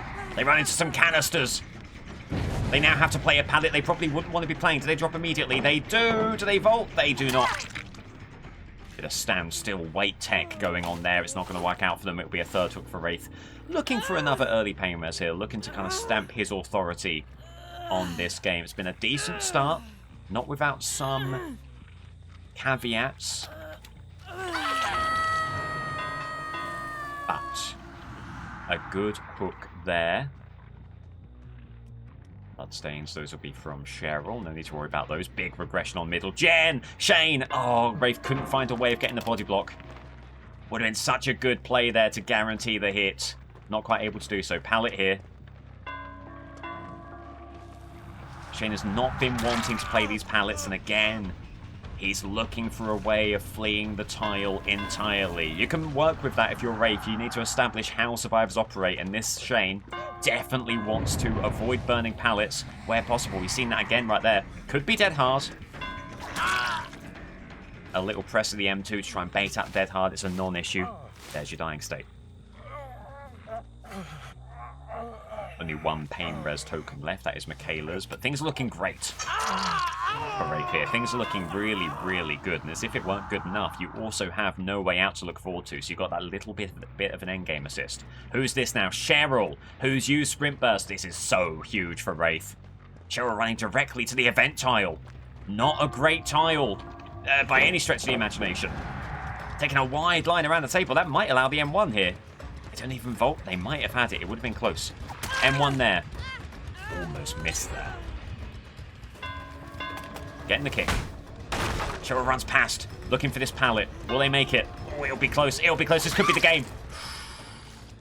They're not death hook. Okay, a misread from me there. Apologies. Misremembering the allocation of hooks. It's still a good situation. Second hook for Cheryl. Shane now is death hook. Gets healed up. A gen does pop. Which one is it? It isn't middle gen.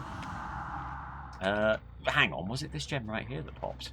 Or a misread from me and a misread from Wraith. Maybe could have stuck around to see who got that. Michaela here. Sprint burst likely. Good injury there. Sprint burst, but you can't outpace the lunge through the pallet. A decent chase for Wraith to take here. The 4th pain res stack could be very, very important. They do get middle gen, however. So maybe it's not great timing for the 4th pain res stack. Well, regardless, there will be a hook of some kind. And these are all hooks that add to the tally. These are all hooks that move the Wraith towards a win, towards 3 points. And Hinako in the area. Wraith trying to fend them away from Shaq. Do some positioning here. And you just really can't cap the pallet in that way. Good blind, decent blind. Champion the light as well, so the haste, or the hindrance I should say. Really tough. Get the kick. Going for the blind again. They don't quite get it. They don't quite get it while in the cloaked form. Okay, keeping on moving. There's no pallet here. They do have a pallet around Cow Tree. Will they make it to that? Oh, it's tough. It's tough to get the vault. Well played. Oh, I don't think they get to the pallet though afterwards. And the pallet is thrown. The superior ping wins only not only the dying state, but also Cow Tree pallet. Such an important pallet. And another hook. What a fascinating game it is. So many hooks here. But if there's something to be said against Wraith here, and you might call it fair play, but in the World Cup it is a hindrance. Not found a way of getting someone out of this trial. Wants an easy dying state here, waiting out endurance. 15 seconds of it. You're going to be waiting a while, but it could be worthwhile for Wraith to do so. It still won't be a kill, but it will be another hook. Unless it's DS. If this is DS, this is a really bad play. Oh, it isn't. But it could have been. It could have been. Alright, wow. We've not seen this at all yet this tournament. Everyone on 2 hooks. Theoretically, great. Let's hope that Wraith isn't punished for the fair play. As there's Shane. Shane, who, remember, doesn't burn pallets. Not sure if they're running some kind of non-pallet burning, pallet preservation challenge.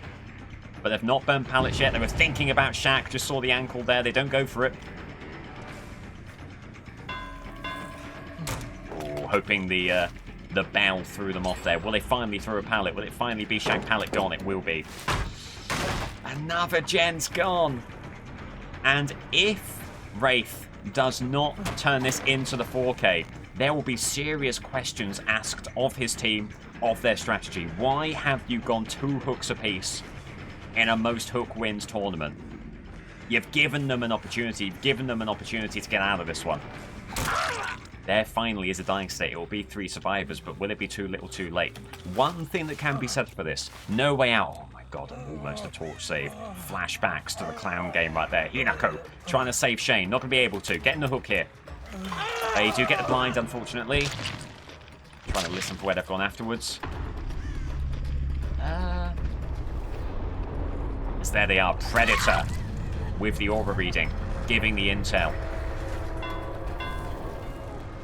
With any luck for Wraith, this will be another dying state. Certainly got to be blocking the window here. Hinako can't get there. That will be a dying state. It will be a 2-survivor game. A key part of Wraith's arsenal is the body block. They almost got it there, which is kind of outrageous. Oh, no adrenaline. That could have been adrenaline. That could have been gruesome. Gruesome for Wraith. And this is where No Way Out is so unbelievably vital. Without No Way Out, they would be getting the gate before Wraith had a chance to get back on them. With No Way Out, there was still a real opportunity. But 12 hooks at this stage seems kind of tough, right? You've got to find whoever was here first. Oh, and Wraith does. That's a huge discovery on Cheryl Mason, who pre-drops the pallet immediately. They're like the anti-Shane with how pallet happy they've been. Swing and a miss. He could ill afford it. He could ill afford it, and now it's a cavalcade of whiffs. Cheryl has somehow found a way of escaping that situation with their health state intact. There's still time left on No Way Out, but Wraith really needed that hit there. Will Cheryl get back to the pallet? Will they vault early? They won't. Oh, dearie, dearie me. Has he thrown away an opportunity at 12 hooks? And one there. There's still time. There's a slither of No Way Out left, continuing to block the gates. There's a chance that Michaela is setting up shop around this gate. This is exactly where Cheryl has gone. The aura reading there from Predator, very important on filler pallets like this. Are they going to vault? They do. This Cheryl's been so good on a lot of these pallets. Wraith needs to find a way of getting the dying state. Needs to find a way of getting the dying state now. One more lost mind game. It might be all over for the 12k. There's the one mind game. No, they never vaulted. I don't know what I was hearing. It wasn't anything good. They're going to try and get sprint burst back. They do. They mid-chase get sprint burst back. Michaela's on the gate. Wraith with the dying state, but I think Michaela has enough time and she's out of there. Unless she plays it too aggressively. Wraith has thrown away a chance at the 4K. Unbelievable. Absolutely unbelievable. And you've got to be looking at the Wraith team and saying, what the hell are you thinking? Putting everyone in 2 hook stages. You need to play a perfect end game in that situation. And he just didn't. He just didn't. So, a strong performance, but the door is still ajar for Ghostface. Can he get the 4K and steal all 3 points? We'll see. Right off the gate, you're hoping for Larry's, you're hoping for RPD, maybe even Gideon, but more Larry's, RPD, Hawkins. If you can get a map like that, all of a sudden, the embers of hope in the Ghostface camp will become raging fires of expectation. That was good. That was good. I'll need to make sure I get this and put that in the video. Holy heck, sometimes I just say stuff and then I'm like, where'd that come from?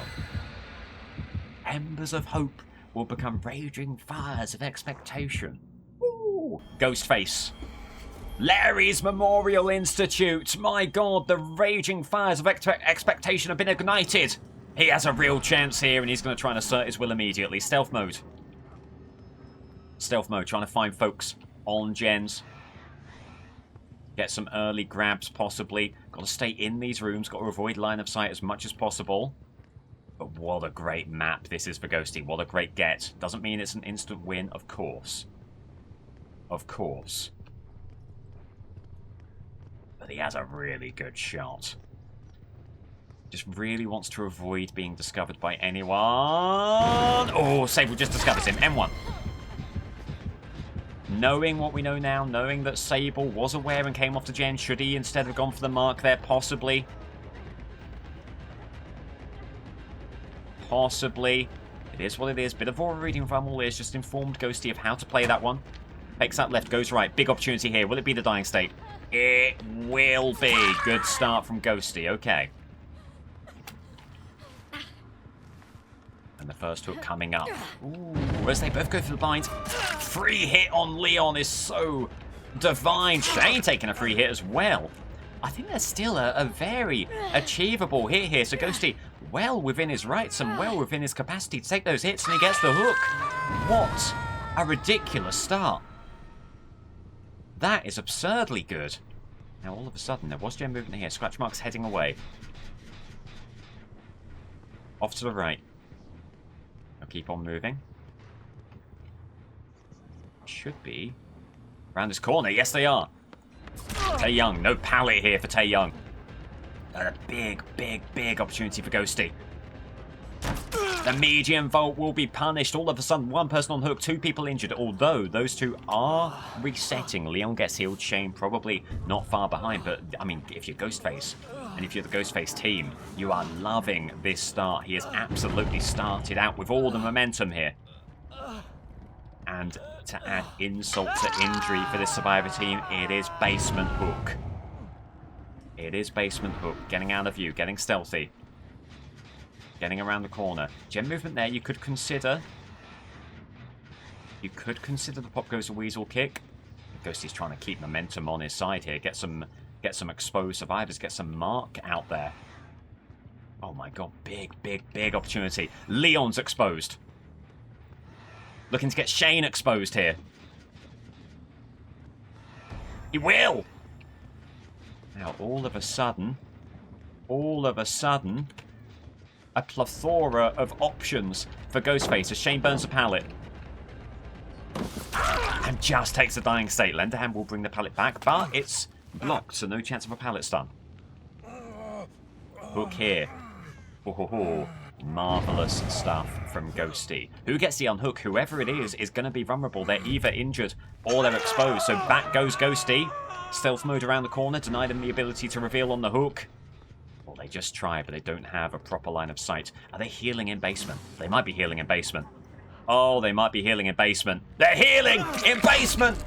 Oh, and they just finished the heal. Sable in a position. Exposed on Leon. They'll both get away. Ghosty gonna make sure that someone's in the basement at all times. What an incredible start. Could have been even better there. Could have been even better if he got there just a moment sooner. Tae Young on hook on the left. I think someone went to the right as well. Not sure if it's Sable to the right, Tae Young on the left, or vice versa. There's Shane running away.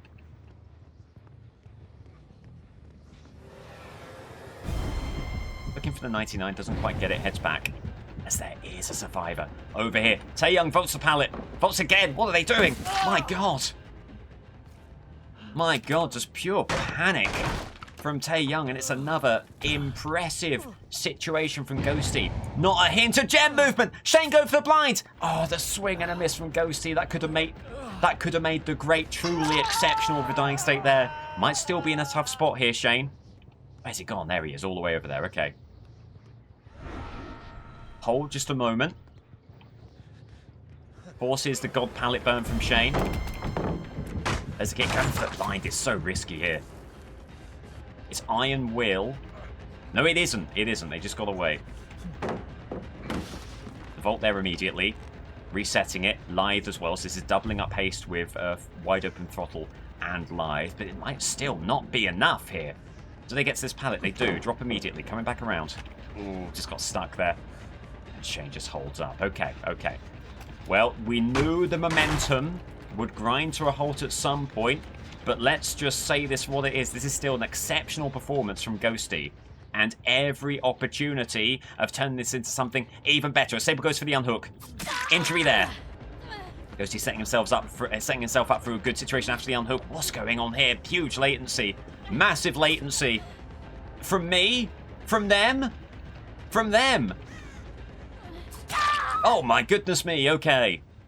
Absolute panic in the eyes of the Ghostface team, and indeed of me there, thinking that it had all fallen apart. But no, it was huge latency from Sable that actually somehow made us lag.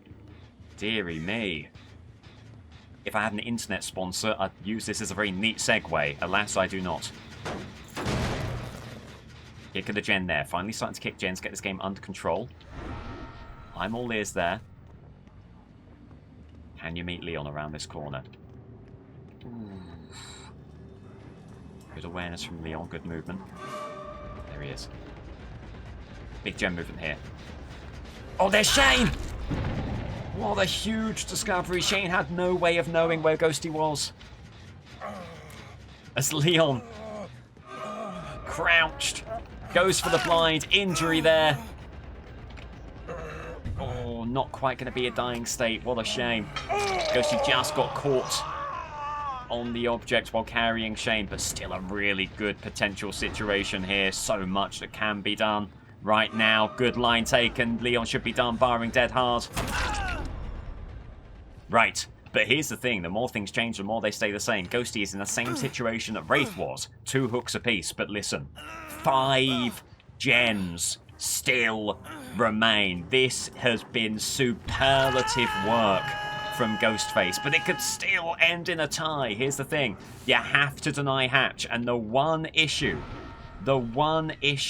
with Larry's, you can't manipulate where the hatch spawns. It will be a guaranteed fight, search for hatch. Unless you can close down the chase with Taeyong and with Sable before the unhooks pass on. I should say before they succumb to the hook statuses. Can you get exposed here? Yes, you can. Someone's dead on hook. Intel on Taeyong. Now, this could be massive if you can close down the chase with Sable. If they go window, easy dying state, but no, they're always going to go for the pallet there. They run through the pallet. What are they doing now? What are they doing now? Are they going for the unhook? Obviously, they're going to be forced away by Ghostface, but the timing on this could be extraordinary. Is Taeyong going to get this save? Is Taeyong going to get this unhook? No, sorry. So it will be a hatch situation.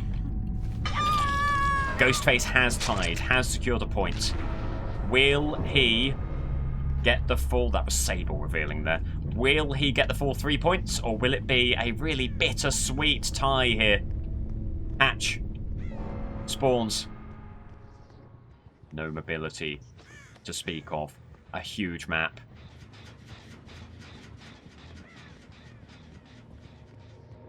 Oh, there it is! Wow! Thank God he saw it, because the audio intel, not huge, but it's still not over. It is still not over. Nothing in the end game, so it is a pure and simple gate situation. The one thing that can be said for Ghostface is Taeyong will not be able to keep track of Ghostface via terror radius. That might give Ghostface the upper hand in a gate situation. The gate spawns are absolutely rancid, by the way. Absolutely atrocious gate spawns. You've never seen anything quite like it. No one there. No one there. The pressure's on. The pressure is on in a major way. Gotta take the most slow, agonizing gate patrol you've ever seen. No hint of Taeyong, no idea where he is, no notion of where he might be going, and no clue of what gate, if any, right now. He's progressing. Oh, and you just have to get so lucky here. It really is. I think this is a true 50-50 situation. Is he here? He isn't. I mean, almost the worst case scenario for me is What if they're not moving any gate? Oh god, and we're going to be kept sweating to the very end. Are they here? Are the hopes of 3 points going to be dashed? He definitely deserves it, does Ghosty. Did so well all game long. Performed so admirably. Made so many incredible plays. It was a good map, but let's not take anything away here. Is there enough time? Is Taeyong going to rip the hearts out of Ghostface fans with a devastating final second escape? If he's not here, I don't think there's time. No lights here. Is there time? Is hope going to be cruelly dashed? Eyes on the left there. Ghosty can do nothing but wait and hope as time elapses. No movement on the gate. 4K. And what a sensational victory for Ghostface. Did everything that was asked of him. Secured the 1 win condition, the 12 hook 4K. GG. The full 12 hook complement for Ghosty. Ghosty's first win of the tournament, and a massive shock. An absolutely massive shock in this tournament. Ghosty over the Wraith by a single hook status. Right, so it's Hag versus Executioner. Hag versus Executioner. Away we go. And you talk about favourites. Executioner will be the clear favourite here. But if we've learned anything from that game right there, it is that anything can happen in the DBD World Cup. Hag. Oof, Disturbed Warders Hag, huh? Find your totems, trap the totems, and then work from there. And this will give us quite a nice early patrol anyway, so that's kind of good. So you've got a Shack totem. Not ideal, but fine. Especially good seeing as there's no Shack gen. That means that totem might stick around for a bit longer than you would imagine. Fingers crossed. Fingers crossed for Hag. There we go. There's a chase immediate. Do you take this chase or do you keep on your game plan, keep on setting up totems? Or if they're taking us via the totems, that's great news. And that kind of plays into Hag's hands here. 3 out of 4 totems trapped. Very good stuff. Another one here. And she has made, you know, the kind of start that she would have liked. Found an opportunity to trap all the totems. Someone was on it. Bill was on it. Okay, good stuff here. So looking to get the pallet out. Ooh, hang on, hang on.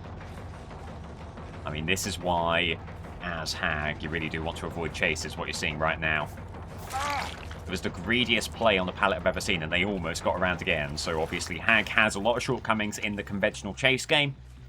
It just means you can't play a conventional chase game as Hag. She has to do something a little bit different. And she'll know that. And she'll try that. Was that a totem? Was that a trap that we heard? Doesn't seem like it. Oh, they've wiped away the trap over here.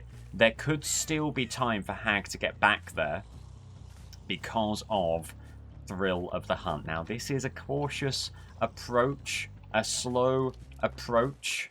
I feel like she does need an injury here. Can't just rest on her laurels. There goes the pallet.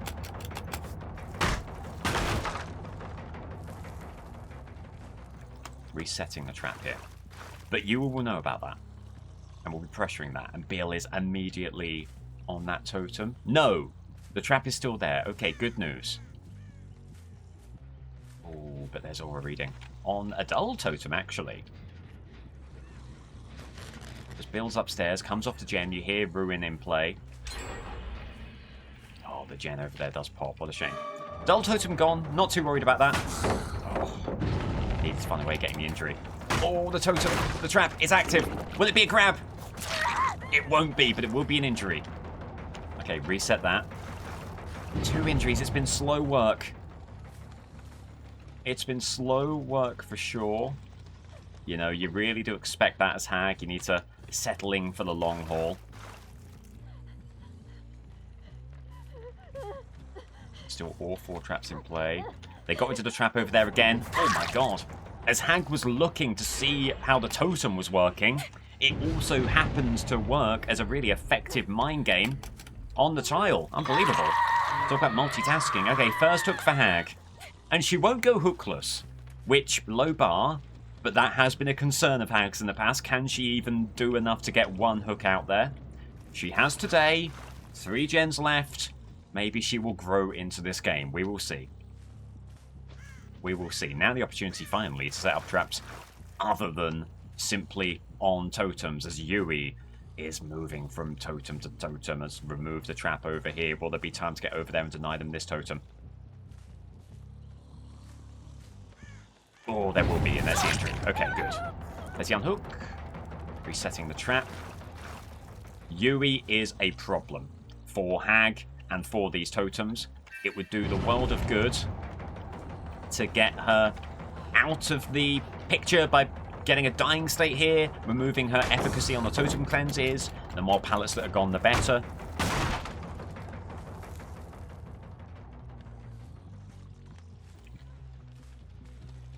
And this trap could also work as a loop snarl, but no, they're going to keep on moving here. Oh, and caught out. Caught out in a huge way. Big opportunity. Trap up ahead. That is just gutting. That is just gutting. That had to be better. That had to be the second dying state. The opportunities are few and far between us, Hag. If you can't take opportunities like that, you might be out of it. Someone else on the totem here. Pivoting over. Likely to be Bill, who's also been a presence on these totems. It's no one. Okay, they must have got off there early. Still no movement there. Trying to put some pressure on this gen. As it is Bill. He's found a way of putting non-totem traps out there. Injury there. Okay, any injuries are delightful to see, and obviously very important, as that is not lucky break for Bill. There was some scratch marks there for sure. Oh, and there he is. Okay. As someone gets back on this totem again. Going back again. Pallet gone. Nope. Injury. Yes. Resetting the totem here. I mean, the issue being, in amongst all of the totem trapping and so on and so forth, he might lose this game otherwise with the totem still in play. But Bill, trying to make a play on the totem. Oh, takes a poor line there. This could be an opportunity. Could have put a trap down there. Got to put the pallet on. Right. She's managing the game. I mean, there's nothing fast about what she's doing. It's not the most dynamic of games. Oh, could have teleported there. Wasn't able to do so. Oh, and that could have been a dying state. Big mistake from Hag. Big mistake from Hag not capitalizing on the situation as Hanako's crouching around the corner and maybe giving something away there. Okay.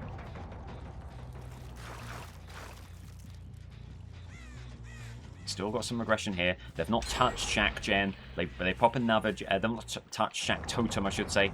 They pop another Gen. Bill trying to get this Totem, but not able to do so. And this could be a dying state. Another pallet, unfortunately. Get the trap down. Bill flees the scene. Nothing here, so a good bit of zoning from Hag, and that'll be a dying state. But you've got to be so cautious about that totem over there. If they're on comms, Bill will be saying to the team that totem is available. Someone else is on the other totem as well, so just humongous amounts of pressure. And amidst all that, a gem pops. Well, you might be begging for Devour Hope to bring this one back, as there goes. That could be Thrill gone there, leaving Ruin and Devour, which is probably best case scenario for Hag. And the totem cleansed, but no survivor to be seen. Damn.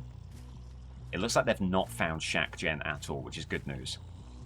Could have trapped the hook, should have trapped the hook, if we're being completely honest.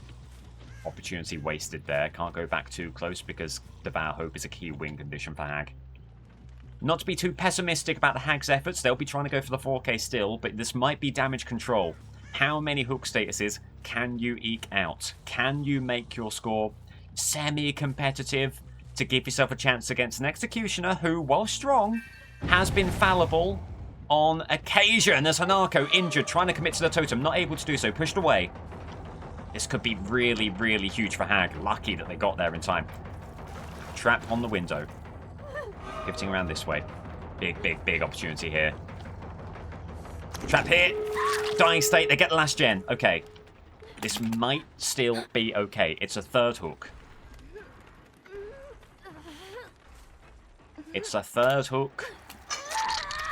3. Probably not going to be enough despite how bad of a performance Executioner has. But, hey, you simply never know. Obviously relying on altruism here to a great degree. As soon as they get the unhook, Expose will be in play. The gate's open. That doesn't mean they're going to leave. Okay, so in this situation, Hag going to try and push survivors away from gates into the unhooks. Oh, teleports too early. No, never mind. Did get the Devour Hope stack. Does enjoy exposed status on the remaining survivors. That is phenomenally important. Oh, unless they actually got... They never got the totem. Okay, trap's still up. Right. And again, got to be trying to benefit from altruism here. Got to be trying to make plays. Got to be trying to keep them in the trial as well. See if they're maybe going to this gate to get both gates open. There's the unhook there. Another trade. Oh, my God. Hag is trading her way back into competitiveness. No way you're getting that dying state before the 15 seconds are up, so you've got to take the hook and move it on. And this is just huge for Hag here. The more this happens, the happier she can be. Already, 5 hook states would have got the win against Skull Merchant, would have got the win against Blight. She is now at least semi-competitive. Will that continue? Will this tactic continue to pay dividends? I'm amazed they're still falling for it, but as long as a good thing's going, keep it going. Someone leave. Someone's had enough. But will that mean that the team have had enough? Yes. So, 6 hooks is your final tally there. 6 hooks. Will it be enough against Executioner? Probably not, but maybe. Maybe. And it's definitely better than the 2 hooks that Hag was staring down the barrel of just a few minutes ago. RPD, the Silent Hill icon on the Resident Evil map. Interesting map for Executioner. He should be looking to get a lot of trail value out here with some of these tighter corridors, less opportunities to dodge the trail. That's been one mark against his play in recent times and further beyond that. Not enough trail. He'll be looking to rectify that. Immediate M1 on Dwight. Does not go for the pallet. Just pivots to the vault, but I now don't think there's any time for him to get there. M1. Just had a look at Cheryl. If they had Sprint Burst, you wanted to see it used early. They do not, but that's okay. It's a very nice, quick, early hook for Executioner. Strong start, and when you only have a score of 6 to go for, an early hook like that is a fantastic start. However, hey, here's the thing. You were thinking, was Dwight trying to take Executioner away from the Gen? And indeed, that doesn't look like that is what transpired there. Trying to get a fair bit of trail out here. Survivor's just gone long distance there. Oh, big opportunity with a trail. Whoa, hang on. What's happening with Dwight here?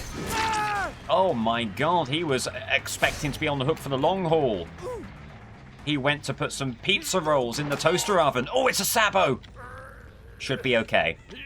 One good thing about RPD, plenty of hooks for you. You will very rarely be bereft, and there you go. Second hook for Dwight. Great start for Executioner now. Real pressure being applied with that second hook. They now need to play really cautiously. A lot of them will try to defend their friend Dwight. One iffy thing about RPD. Oh, as that's live for Cheryl. Executioner going to choose to go after Lara. Just running into the trail there. And that's great. Getting one Survivor tormented with this add-on. It means they're spreading torment wherever they go. Right, and you can keep them. Locked here. They're going to vault back. Do they come back again? They do. Great mind game. Oh my God, but really well matched by Lara. It should still be a cage. But a good effort on the pallet there. Okay. One thing on RPD, different verticality to some of these surfaces. Tough to make the M2 connect. Injury on Dwight, really key target here for Executioner. A way to maybe extinguish any embers of hope for the Hag. If they can get Dwight out this early, you've really failed to see a way back for the team. But playing it a little bit nice for now, going after Cheryl, leaving Dwight alone. Should be the M1 here. It will be. They're not going to go upstairs. Fascinating. Usually against Executioner, you want to get that verticality as soon as possible. They will now head upstairs. Deathbound for Dwight. Dwight will be oblivious now. That could be very important. Live for them. Okay, good play. Is this a situation where Executioner is failing to get the M2 out there and may pay the price for that? Certainly want to give it a go here, and it connects. Nowhere to go. And that's the RPD effect right there.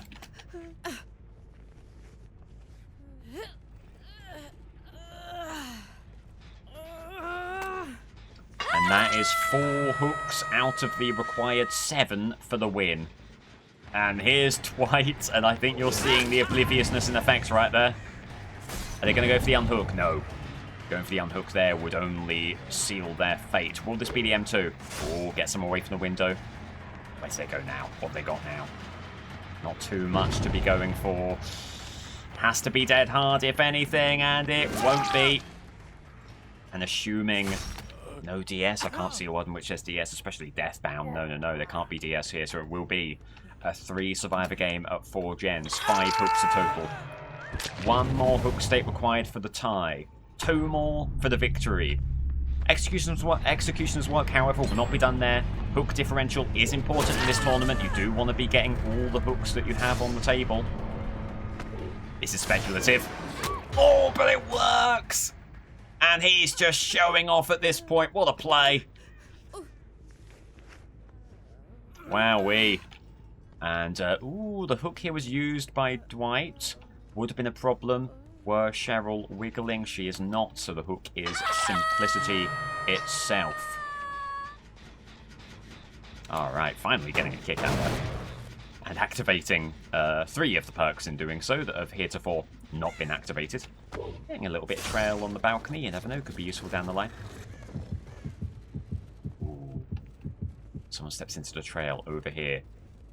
Sticks around on the stairs. There they are. Probably got the shock of their life from that. Not going to go for the pallet. Going downstairs. Where to here? Where to here? Oh, great play from Lara. Held their line. And that was enough to fend off the Executioner. But here's the thing, Ace is still on the gen, so you can just do this all day if you're Executioner, you're not too worried. And eventually it will happen. Ace was over there. No way, no way. They get the unhook. And that will be it. Hag's fate is sealed. They will get no points from the opening game. Very, very good work from Executioner here. As we were saying, though, still very important to get as many hooks as you can, and what a way to end it with a grab off the gen. Had Ace given up? Or did undetectability make that play? We don't know, and frankly, Executioner will not care. 12 hook statuses, assuming no unhook effort there. 12 hook statuses, just a truly dominant performance, and 6 hooks, a laughable question mark, which has been easily and handily answered. Well played. Good stuff, Executioner. Could be the start of a good campaign, if that's anything to go on. GG. Executioner, 12 hooks there, the full complement. Hag suffers her first loss of the campaign. Will have to go back to the drawing board and come back stronger if they're going to have any impact on this campaign. Executioner with a fairly dominant win there. Let's quickly save that before we sort the table by points and then by hooks, both descending. On top spot, it is a 3-way tie for top spot as it stands. Trickster, Ghosty, Executioner, all getting 4Ks, all securing the full 3 points. Wraith, hard luck loss for Wraith. A really good game, but too fair. Spread out hooks too equally and loses 3 points because of it.